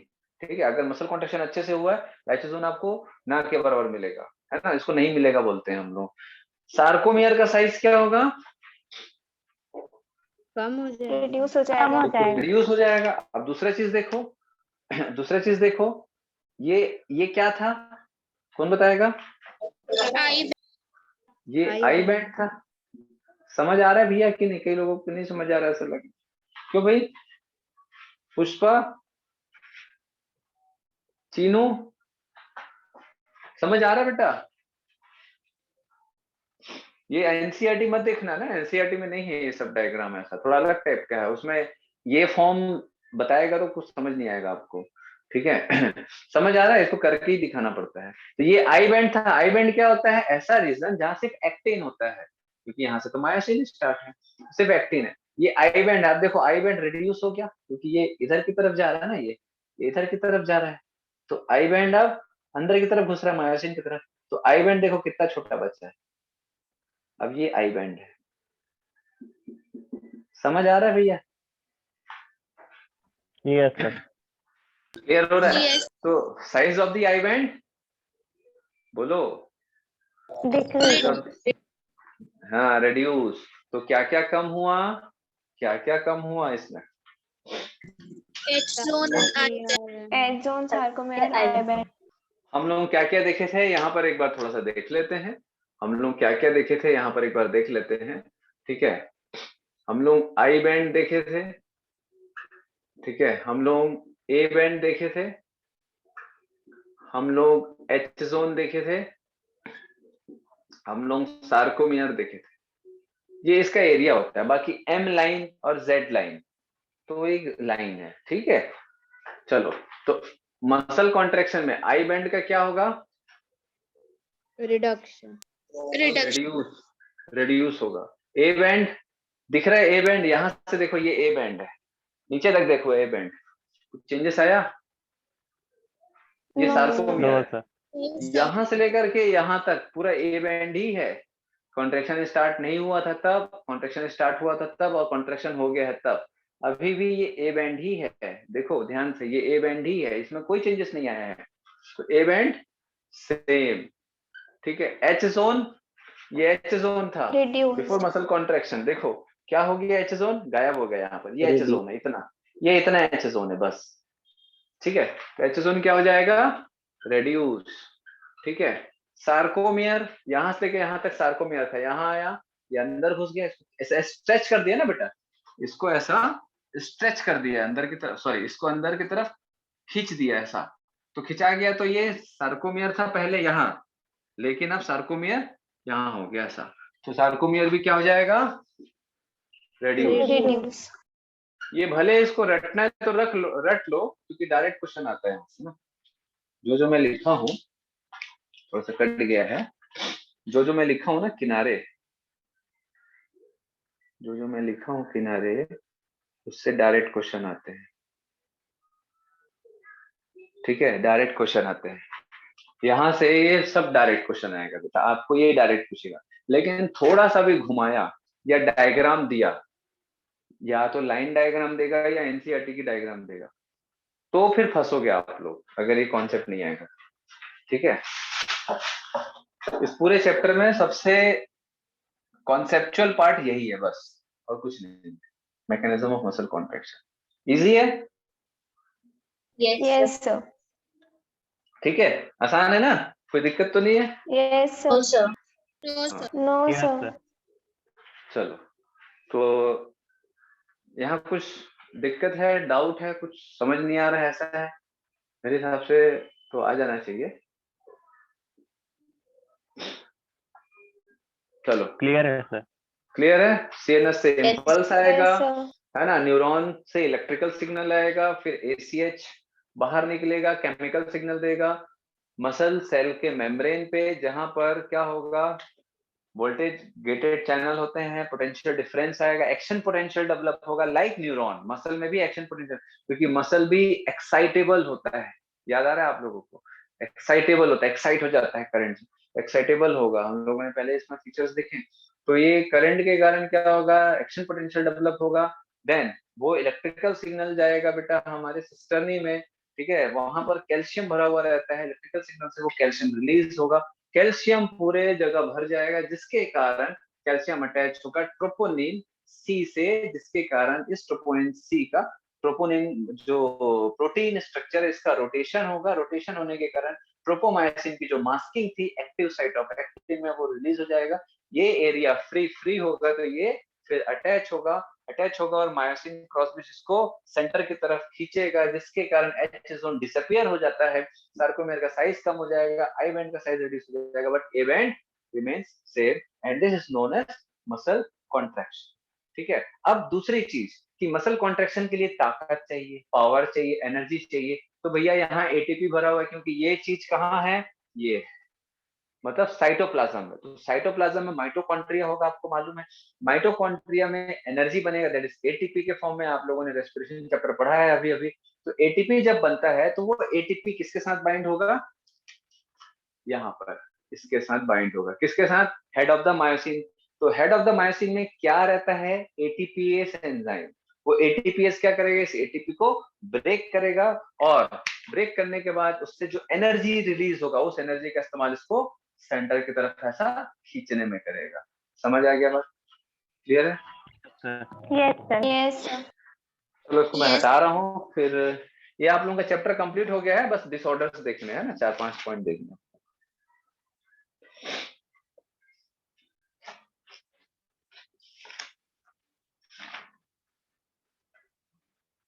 चलिए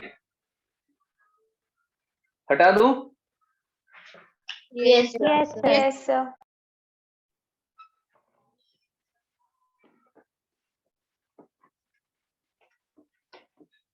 इसका स्क्रीनशॉट लेकर किसी को भेज दोगे ना, तो किसी कुछ नहीं समझ आने वाला, गलत बोल रहा हूँ, पूरा हौच-पौच है। Yes sir. Yes, शुरू से sir. देखोगे, शुरू से देखोगे तभी समझ आएगा, ऐसे नहीं समझ। आप लोगों के एनसीईआरटी का डायग्राम देखो, पेज नंबर 307, पुराना है क्या बेटा एनसीईआरटी आपको, सर 307 8 देखो, में भी दिया है। हाँ 8 में भी है, 8 में भी है, ठीक है, आई बैंड ए बैंड दिख रहा होगा आपको ना, कॉन्ट्रैक्शन हो रहा है, ए बैंड एच जोन वगैरह इसमें नहीं दिखाया है, दूसरे जगह दिखाया है, ठीक है, मैक्सिमली कॉन्ट्रैक्टेड, कॉन्ट्रैक्टिंग कॉन्ट्रैक्टेड है ना, जो एग्जाम में आपका 307 और 308 दोनों डायग्राम आता है, उसको आईएमपी कर लीजिएगा, डायग्राम को इंपॉर्टेंट कर लीजिएगा, क्योंकि आजकल एग्जाम में आ रहा है ना डायग्राम, आपको पूछेगा ये कौन सा स्टेज है, कौन सा फेस है, कॉन्ट्रैक्टिंग और नॉन कॉन्ट्रैक्टिंग, ऐसा। तो 307 में जो डायग्राम देखोगे, क्रॉस ब्रिज दिख रहा होगा, मायोसिन हेड दिख रहा होगा, है ना, देन स्लाइडिंग और rotation, then breaking of cross bridge, then फिर से फॉर्मेशन ऑफ क्रॉस ब्रिज, ऐसा। चलो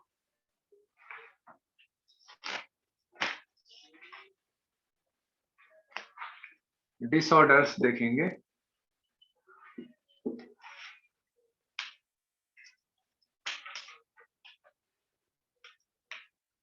माइस्थीनिया ग्रेविस, माइस्थीनिया ग्रेविस, ये एक ऑटो इम्यून डिसऑर्डर है बेटा। ऑटो इम्यून डिसऑर्डर क्या होते हैं, ऑटो इम्यून डिसऑर्डर क्या होते हैं, बताओ भाई, आयुष। यस सर, जो इम्यूनिटी को कमजोर कर। परमिंदर। सर जो मीन्स इम्यूनिटी में ऑटोमेटिक कुछ प्रॉब्लम हो। हरलीन। सर इम्यूनिटी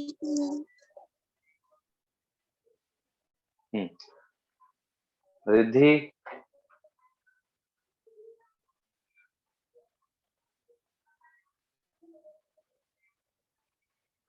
अरे हेमंत, कुछ समझ नहीं आया बेटा? आपको क्या समझ नहीं आया? सर वो देखा नहीं। समझ आ गया, नर्वस सिस्टम का। अच्छा अच्छा, हाँ बताओ Riddhi, Bhumi, Sanyogita, Sanyogita. Autoimmune disorder वो डिसऑर्डर होते हैं जिसमें हमारा ही इम्यून सिस्टम हमारे ही बॉडी का बैंड बजाता है, समझते हो? ठीक है, Yes. हमारा इम्यून सिस्टम हमारी बॉडी का बैंड बजाने पे जब उतर आता है उसको ऑटो इम्यून डिसऑर्डर बोलते हैं। जैसे कि हम लोगों ने थायराइड में देखा, याद आ रहा है? Yes, sir. Hashimoto's disease also autoimmune disorder. उसमें क्या होता है, हमारे ही बॉडी का एंटीबॉडी हमारे ही थायराइड ग्लैंड पे अटैक करता है। तो हमारा इम्यून सिस्टम जब हमारी बॉडी के किसी ऑर्गन को डैमेज करते हो, नॉट दूसरे का, हमारा ही antibody that is immune system हमारे ही बॉडी के किसी ऑर्गन टिश्यू को जब डैमेज करते हैं तो उसको हम लोग क्या बोलते हैं, ऑटो इम्यून डिसऑर्डर। क्लियर है बात? ठीक है, चलो। तो इसमें Yes. क्या होता है बेटा कि एंटीबॉडी जो रहता है, देखो जैसे फॉर एग्जांपल कि ये एक न्यूरॉन है ना, ये न्यूरॉन है, ठीक। तो ये हो गया हमारा न्यूरॉन, सिग्नल गया तो ये कहाँ जाएगा भैया, ये मसल है। मसल में क्या होते हैं सिग्नल रिसीव करने के लिए, बोलो? Receptor. रिसेप्टर। रिसेप्टार्स। तो यहाँ पर क्या रिलीज होगा, ये कौन सा जंक्शन है बेटा, ये वाला जो स्पेस है इसको हम लोग क्या बोलते हैं, Neuromuscular junction. इसको हम लोग क्या बोलते हैं, neuro muscular junction. Neuromuscular junction, neuron and muscle के बीच का जंक्शन को हम क्या बोलते हैं, न्यूरोमस्कुलर जंक्शन। तो न्यूरोमस्कुलर जंक्शन पे जब एंटीबॉडी का अटैक होता है, ऐसा एंटीबॉडी जब न्यूरोमस्कुलर जंक्शन पे अटैक करता है और इस रिसेप्टर को डिस्ट्रॉय कर देता है, तो भैया कोई अगर चाहेगा कि चल हाथ उठ, तो भाई हाथ को उठाने के लिए ब्रेन से सिग्नल जाएगा हाथ के मसल में, लेकिन सिग्नल यहाँ से जा तो रहा है, एसीएच रिलीज भी हो रहा है, बट रिसेप्टर्स डिस्ट्रॉय हो गए तो मसल रिसीव ही नहीं कर पाएगा, तो मसल कॉन्ट्रैक्ट नहीं करेगा। सीधी सी बात है, मसल रिसीव नहीं करेगा तो कैल्शियम ओपन नहीं होगा, कैल्शियम नहीं रहेगा तो मास्किंग जो होगी हटेगा नहीं, ट्रोपोमाइसिन हटेगा नहीं तो मसल कॉन्ट्रैक्शन नहीं होगा। Without electrical changes there is no muscle contraction in the muscle. ठीक है, समझ आया बात कि नहीं? Yes, तो sir. इससे क्या होता है, मसल की एट्रोफी हो जाती है, मसल में पैरालिसिस हो जाता है। पैरालिसिस का मतलब क्या है, इंसान चाहता है लेकिन वो मसल को यूज नहीं कर पा रहा है, मसल में कॉन्ट्रैक्शन नहीं करवा पा रहा है, उसी को हम पैरालिसिस बोलते हैं। लकवा, किसी को देखोगे ना लकवा मार जाता है, हाथ नहीं उठ रहा है, पैर नहीं उठ रहा है, या एक साइड का ऐसा एक साइड का लकवा मारता है तो कई बार ऐसे ये लटक जाता है, क्योंकि ये हम लोग जो बात करते हैं तो इसको क्या टोनिसिटी बोलते हैं। तो हम अपने कंट्रोल से मसल्स को जो रहते हैं, ब्रेन से मसल्स को कंट्रोल करके रखते हैं, तो एक बैलेंस्ड रहता है दोनों साइड। तो कई बार पैरालिसिस होता है तो हाथ वगैरह नहीं उठ पा रहा है किसी का, तो वो चाहता है उठाना लेकिन उठा नहीं पा रहा है, क्यों?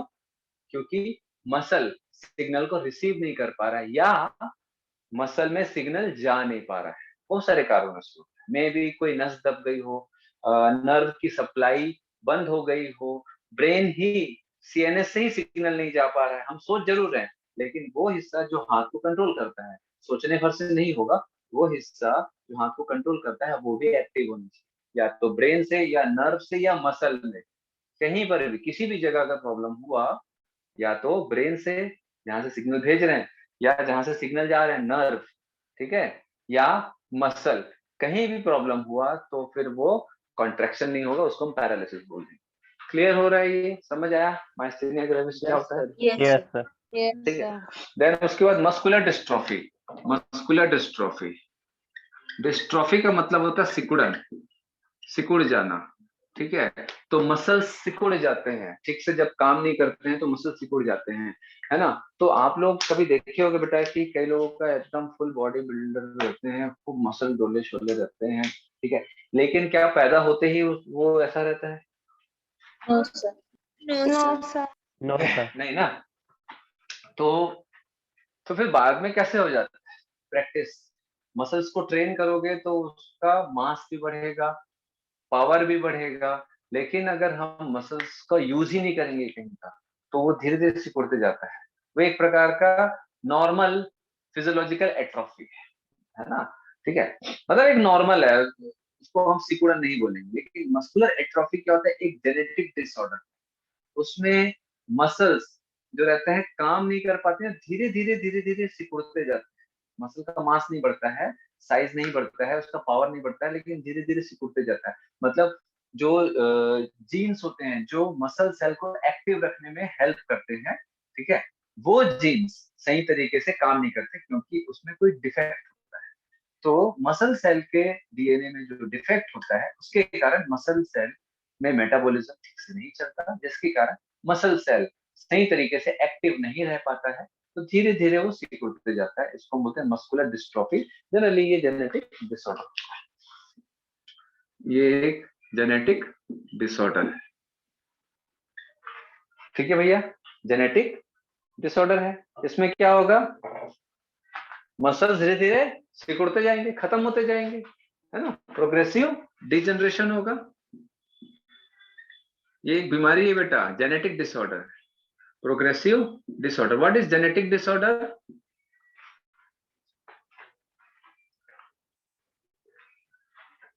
जो पैदाइशी हाँ, जो जीन रिलेटेड होता है, मतलब डीएनए में कोई चेंजेस होता है, कोई डिफेक्ट होता है, जैसे कि सिकल सेल एनीमिया, थैलेसीमिया, है ना, ये सब क्या है बेटा, जेनेटिक डिसऑर्डर है। जीन्स में चेंजेस है, उसको आप बाहर से कुछ भी नहीं कर सकते, उसको सब अंदर से ही चेंज हो गया है, पूरा पूरा डीएनए में चेंजेस है।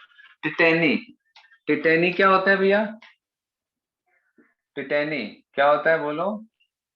Due to low calcium ion in blood. अब भैया मसल सेल को जो कैल्शियम मिल रहा है वो कहाँ से मिल रहा है? ब्लड से ही मिले, है ना, और ब्लड से ही मिल रहा है। अब अगर ब्लड में कैल्शियम नहीं रहेगा तो क्या होगा?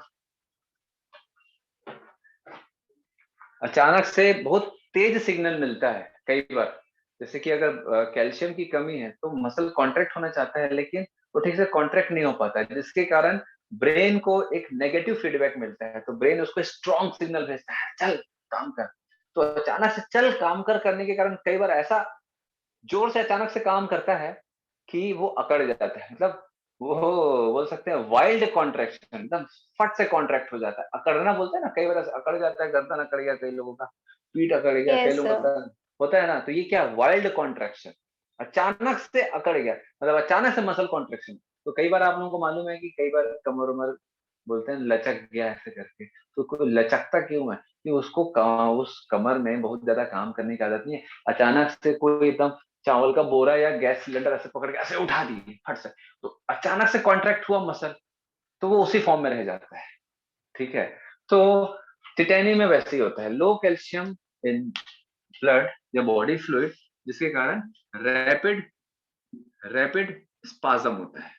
स्पाज्म मतलब वाइल्ड कॉन्ट्रैक्शन, वाइल्ड कॉन्ट्रैक्शन, अचानक से कॉन्ट्रैक्शन हो जाता है।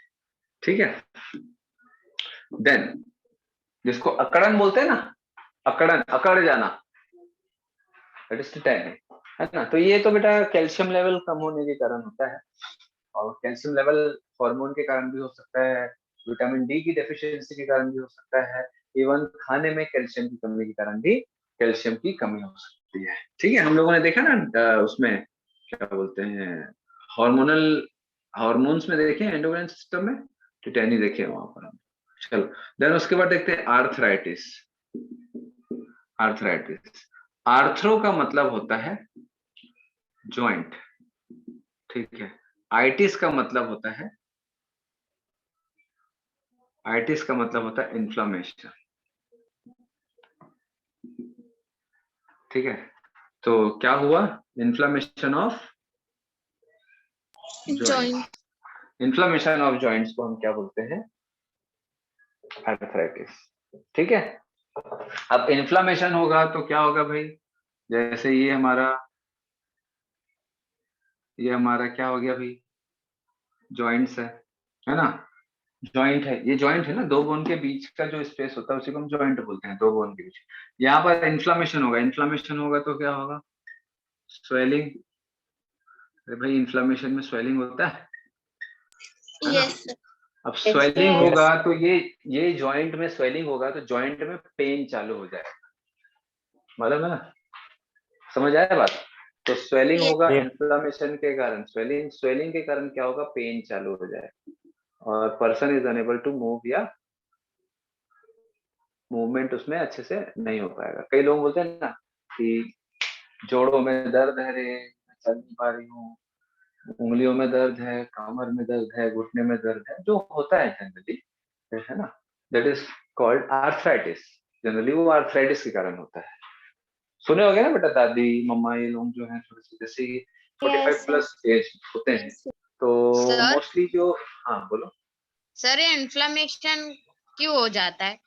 बहुत सारे रीजन है बेटा, बहुत सारे रीजन होते हैं। कोई हार्मफुल केमिकल रिलीज हो रहा है, गाउट में भी होता है, या एंटीबॉडीज बनते हैं हार्मफुल केमिकल में, जैसे रिमोटाइड फैक्टर्स हो गया, या हमारा एंटीबॉडी अटैक कर रहा है एज के कारण, ठीक है, और यूरिक एसिड भर जाने के कारण भी इन्फ्लेमेशन होता है, ठीक है।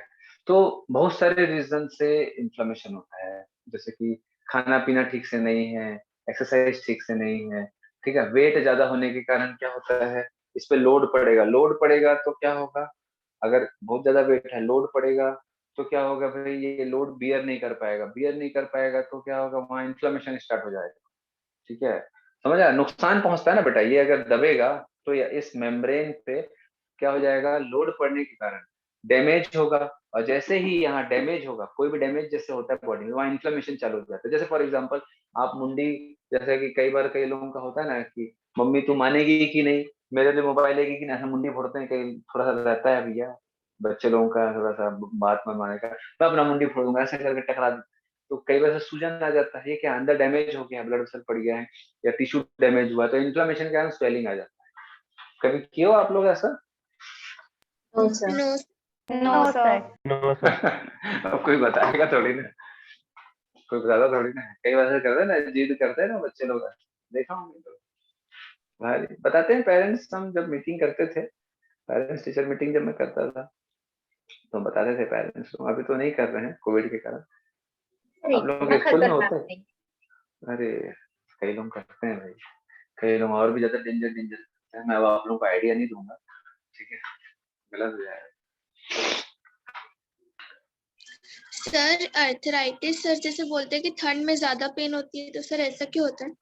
ब्लड वेसल सिकुड़ जाते हैं ना बेटा, ब्लड सप्लाई जहाँ पर कम हो जाएगी, ठीक है, तो वहां पर रिपेयर मैकेनिज्म कम हो जाता है, ब्लड वेसल सप्लाई जो रहता है कम होता है ना, तो ऑक्सीजन कम हो जाएगा और वहां पर न्यूट्रिशन की कमी हो जाएगी, इसके कारण भी वहां पर और स्टिफनेस आ जाता है, ठीक है, मसल्स अकड़ जाते हैं, कॉन्ट्रेक्शन हो जाता है।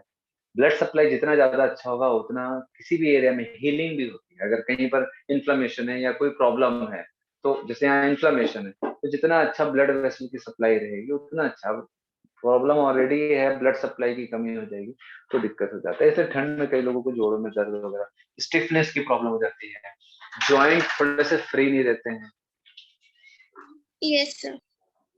चलो, तो आर्थराइटिस के बहुत सारे कारण है बेटा, रूमेटॉइड आर्थराइटिस, ऑस्टियोआर्थराइटिस, मतलब हड्डी कमजोर हो गया, तो हड्डी कमजोर हो गया यहाँ पर भाई, जैसे कि मान के चलो यहाँ पर पोरोसिटी है ना, ऑस्टियोपोरोसिस है, तो कैल्शियम की कमी है, कैल्शियम की कमी है तो ये पूरा हड्डी कमजोर हो जाएगा, हड्डी कमजोर हो जाएगा तो अब जनरली क्या होता है कि 45-50 साल के बाद जो फीमेल्स होते हैं थोड़ा सा हेल्दी हो जाते हैं, है ना, और मेनोपॉज स्टार्ट हो जाता है, तो मेनोपॉज के कारण एस्ट्रोजन कम हो जाता है, एस्ट्रोजन कम होने से कैल्शियम डिपोजिशन कम हो जाता है बोन में, कैल्शियम एब्जॉर्प्शन कम हो जाता है बॉडी में, ठीक है, और ऊपर से आजकल महिलाएं जो है कोई भी धूप सेकते नहीं है ज्यादातर, गांव के लोगों को छोड़ के, गांव के लोग भी आजकल घर के अंदर टीवी देखते रहते, पहले जमाने में सब खाली रहते थे, धूप सेकते बैठते थे, ऐसे जुए देखते रहते थे, कुछ और करते रहेंगे, समझ आ रहा है। अब क्या है, मोबाइल है तो गाना सुन रहे हैं जियो फोन में, तो इस टाइप से क्या है, धूप वूप सेकना कम कर दिए हैं, तो उसके कारण और कैल्शियम की कमी हो जाती है, क्योंकि विटामिन डी नहीं मिल पाता है बॉडी को, ठीक है। तो ओवरऑल कैल्शियम की कमी से भी क्या होगा, हड्डियां कमजोर हो जाएंगी, वीक हो जाएंगी, अब ऑलरेडी वेट बढ़ा के रखे हैं, जैसे ही चलेंगे तो क्या होगा भैया, ये बोन पे बहुत ज्यादा प्रेशर पड़ेगा, और हड्डी वीक है तो क्रैक होने से पहले कुछ पेन जनरेट होता है बोन में, उसके कारण भी पेन होता है, तो इस जॉइंट में ही तो लोड पड़ेगा ना, इसीलिए ये भी एक प्रकार का आर्थराइटिस है, ठीक है। और कुछ एंटीबॉडीज जो है इस साइनोवियल मेम्ब्रेन पे अटैक करते हैं, केमिकल रिलीज होता है हमारी बॉडी में, कुछ डिफेक्ट है, कोई मेटाबॉलिक डिसऑर्डर है जिसके कारण यहाँ पर इन्फ्लेमेशन चालू हो गया, बहुत सारे अलग अलग रीजन होते हैं, ठीक है। तो ये सबको हम इन जनरल आर्थराइटिस बोलते हैं। आर्थराइटिस के बहुत सारे अलग अलग कैटेगरी होते हैं, आप लोगों के सिलेबस में नहीं है, ठीक है। ऑस्टियो आर्थराइटिस, रूमेटॉइड आर्थराइटिस, ऐसे। चलो, हाँ क्या बोल रहे थे बेटा? हाँ बोलो। मेरे को 2 डाउट है। हाँ बोलो। सर जब भी पैरालिसिस होता है तो उसमें पेन होता है क्या? यहाँ भी होता है।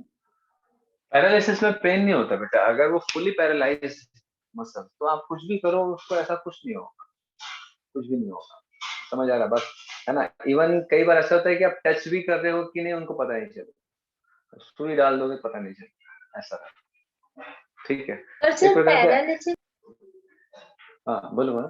और सर पैरालिसिस मतलब हाथ या पैर या फेस में ही हो सकता है, बॉडी के अंदर के पार्ट में किसी नहीं भी हो सकता? पार्ट, सर हार्ट में अंदर हो के सकता हार्ट में पैरालिसिस होगा तब तो फिर वो बचेगा कहाँ? हार्ट में अगर पैरालिसिस होगा, वैसे भी हार्ट जो रहता है, पैरालिसिस जो रहता है जनरली हम उसी को मानते हैं जो हमारा सोमेटिक न्यूरल सिस्टम से सप्लाई होता है, मतलब वॉलेंट्री कंट्रोल वाला पार्ट जो रहता है ना, जनरली उसी में ही पैरालिसिस हम देखते हैं, ठीक है।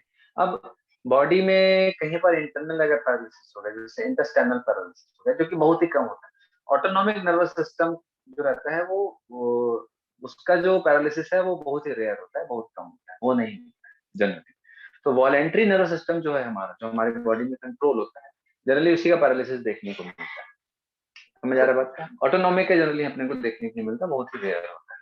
हार्ट में हो गया तो फिर कहाँ पैरालिसिस हो, तो हार्ट अटैक हो गया, खत्म हो गया कहानी। है। सर जिस पार्ट में पैरालिसिस होता है सर वो पार्ट में ब्लड फ्लो होता है? पैरालिसिस जो रहता है बेटा वो नर्व कंट्रोल गायब हो जाता है, बस हमको सेंसेशन नहीं आएगा या कोई सेंसेशन जाएगा, बाकी चीजें सब वैसी चलते रहेंगी, ब्लड वेसल की सप्लाई चलती रहेगी, वो सारा चीज अलग चीज, वो सब ऑटोमेटिक काम है। तो ऑटोमेटिक वाली चीजें चलते रहती है, वॉलेंट्री वाली चीजें बंद हो जाती है, हाथ नहीं उठा पाएंगे, सेंसेशन नहीं आएगा हमको, ये सब हमारे जो कंट्रोल में हम जो जानते हैं, कॉन्शियस है जिससे, वो चीजें चली जाती हैं। लेकिन जो ऑटोमेटिक चल रहा है वो सारी चीजें, ठीक है। चलो, तो ऑस्टियोपोरोसिस क्या है भैया? एज रिलेटेड डिसऑर्डर है, मेनोपॉज में होता है, इसमें कैल्शियम की कमी हो जाती है, हड्डियां कमजोर हो जाता है, इवन बहुत ज्यादा कमजोर होता है तो क्रैक भी हो जाता है। अभी मैं जितने भी गर्ल्स बैठे हैं यहाँ पर, ठीक है, या बॉयज भी बैठे हैं, इवन मैं आप लोगों का अगर विटामिन डी प्रोफाइल चेक करवाऊंगा तो सभी का आप लोगों का मार्जिन में होगा, कुछ अच्छा नहीं होगा मैक्सिमम लोगों का। विटामिन डी या तो आप लोग मार्जिन में होंगे या तो विटामिन डी की डेफिशिएंसी होगी, और मैक्सिमम लोगों को विटामिन डी की डेफिशिएंसी होगी, मैं आपको बता रहा हूँ 100%, ठीक है। क्योंकि आप लोग धूप नहीं सेकते हो या विटामिन डी सप्लीमेंट्स नहीं लेते हैं, समझ आ रहा बात? तो ये है, तो ऑलरेडी मेनोपॉज के बाद एस्ट्रोजन कम हो जाता है, तो कैल्शियम डिपोजिशन कम हो जाता है, विटामिन डी की और कमी होगी तो और हड्डियां कमजोर हो जाता है, इसीलिए लोगों को प्रॉब्लम होती है, कभी इधर दर्द, कभी उधर दर्द, कभी इधर दर्द, हड्डियों में, ये सारा चीज होता है। तो बेसिक चीजों को बस थोड़ा सा ध्यान रखो, खाओ पियो जो एक नेचर है, मतलब नेचर के हिसाब से चलो, नेचर में क्या खाने पीने की चीज, chips Kurkure is not from our nature, ठीक है।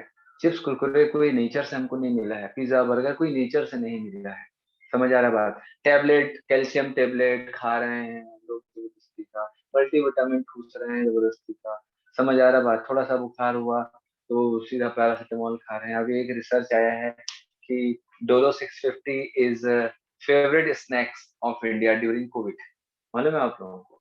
जो Yes. पैरासिटामोल 650 Yes, लोग sir. धड़ाधड़ खाए, मतलब फेवरेट स्नैक 350 या 450 करोड़ का ड्यूरिंग कोविड, 350 या 450 करोड़ का सिर्फ पैरासिटामोल 650 बिका है इंडिया में।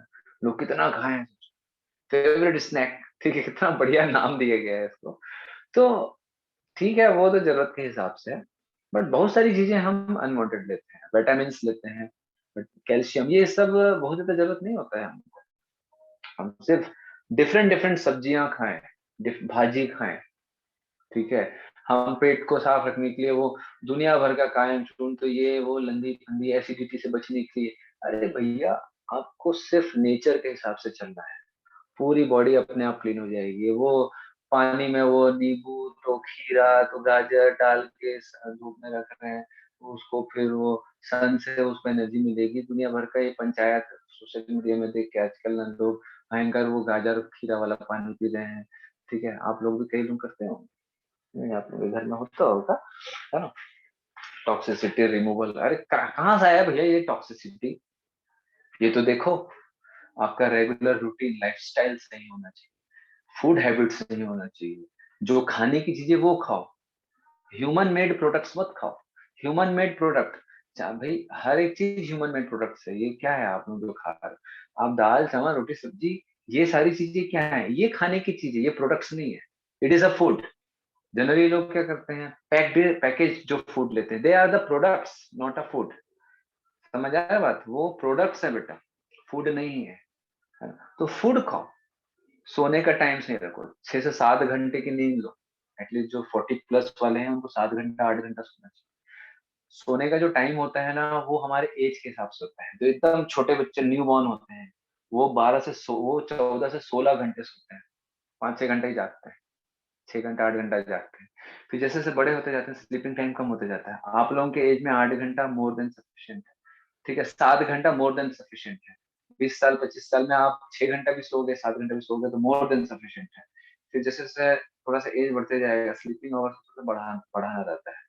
एकदम ज्यादा ओल्ड एज हो जाए, थोड़ा स्लीपिंग टाइम को और बढ़ाना रहता है। ठीक है, तो ये एक टाइम होता है। सही समय पे उठो, सही समय पे सो। ठीक है, लॉट्स ऑफ वाटर आपको ड्रिंक करना है। ये पेप्सी थम्स अप ये सब फालतू चीज, ये सब पानी नहीं है, ये सब केमिकल्स हैं।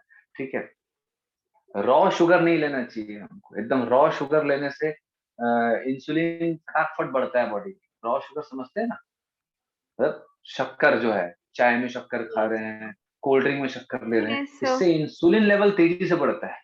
तो जनरली अगर आप देखोगे हमारा ह्यूमन बॉडी का स्ट्रक्चर तो काफी कॉम्प्लिकेटेड है बेटा, काफी कॉम्प्लिकेटेड चीजें, एकदम सिस्टमेटिक है। आप खाना खाते हो, स्टमक से जब फूड नीचे उतरता है देन इंसुलिन सिक्रेशन बढ़ता है, ऐसा नहीं होता है।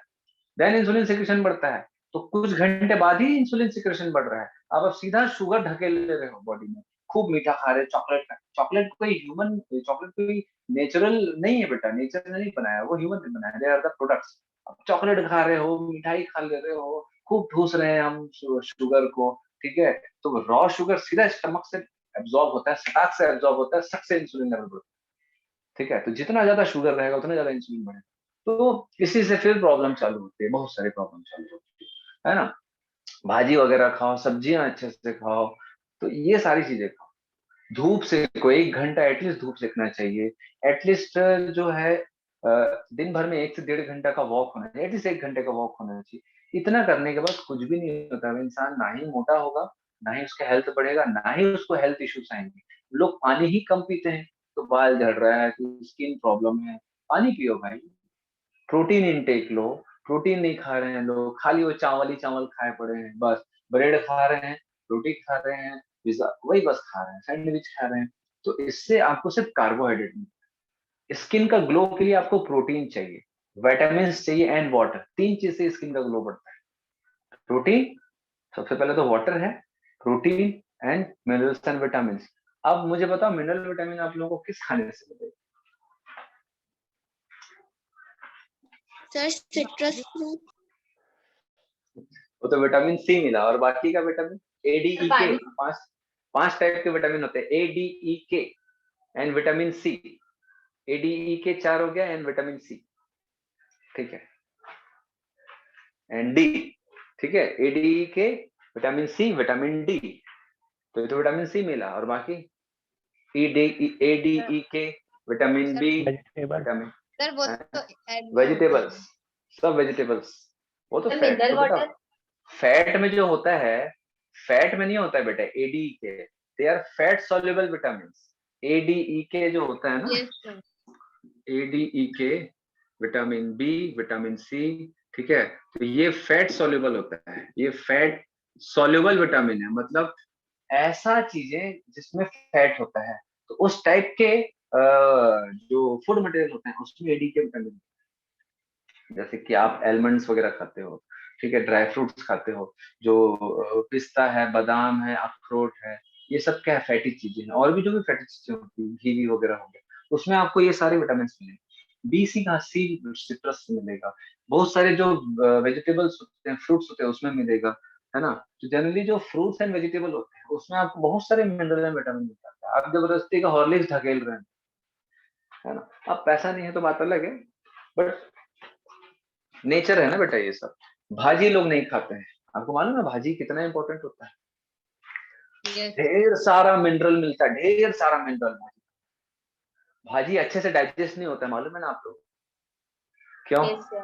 Yes, sir. क्यों Yes. डाइजेस्ट नहीं होता है? फाइबर्स होते हैं उसमें, और फाइबर को डाइजेस्ट नहीं किया जा सकता, लेकिन फिर भी इंपॉर्टेंट है क्योंकि पत्ते जो होते हैं उसमें ढेर सारा पिगमेंट्स मिलता है, जैसे लाल, ढेर सारा पिगमेंट, ढेर सारा विटामिन, ढेर सारा मिनरल। मिनरल मिनरल मिलता है लीव्स, लीफी वेजिटेबल्स।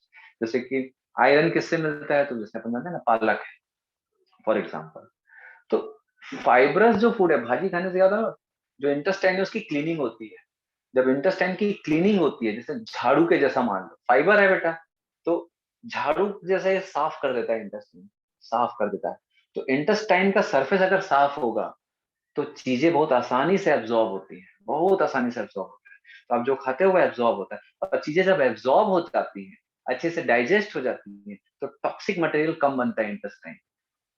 तो इसीलिए फिर इंटेस्टाइन अच्छा रहता है, और कॉन्स्टिपेशन की प्रॉब्लम भी कम हो जाती है। अब लोग क्या है ना, ये पिज्जा बर्गर ये सब खा, ठीक है, तो मेट्रो सिटीज में कॉन्स्टिपेशन बहुत कॉमन प्रॉब्लम है लोगों को, बहुत कॉमन प्रॉब्लम है। अच्छे से जो इंटेस्टाइन क्लीन नहीं हो रहा है, कॉन्स्टिपेशन के कारण ना बॉडी में टॉक्सिसिटी लेवल बढ़ते जाता है, क्योंकि फर्मेंटेशन होता है।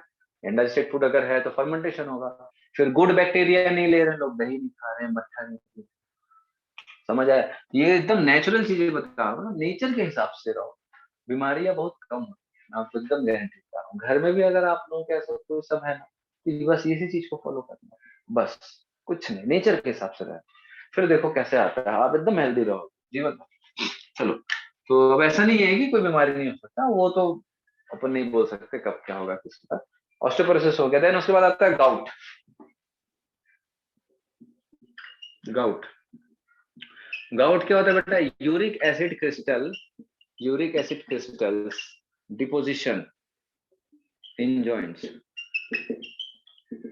जब यूरिक एसिड क्रिस्टल बहुत भर जाता है, ठीक है, जॉइंट्स में, तो जैसे मान के चलो कि ये जॉइंट है, तो यहाँ पर बहुत सारे यूरिक एसिड क्रिस्टल्स बढ़ गए।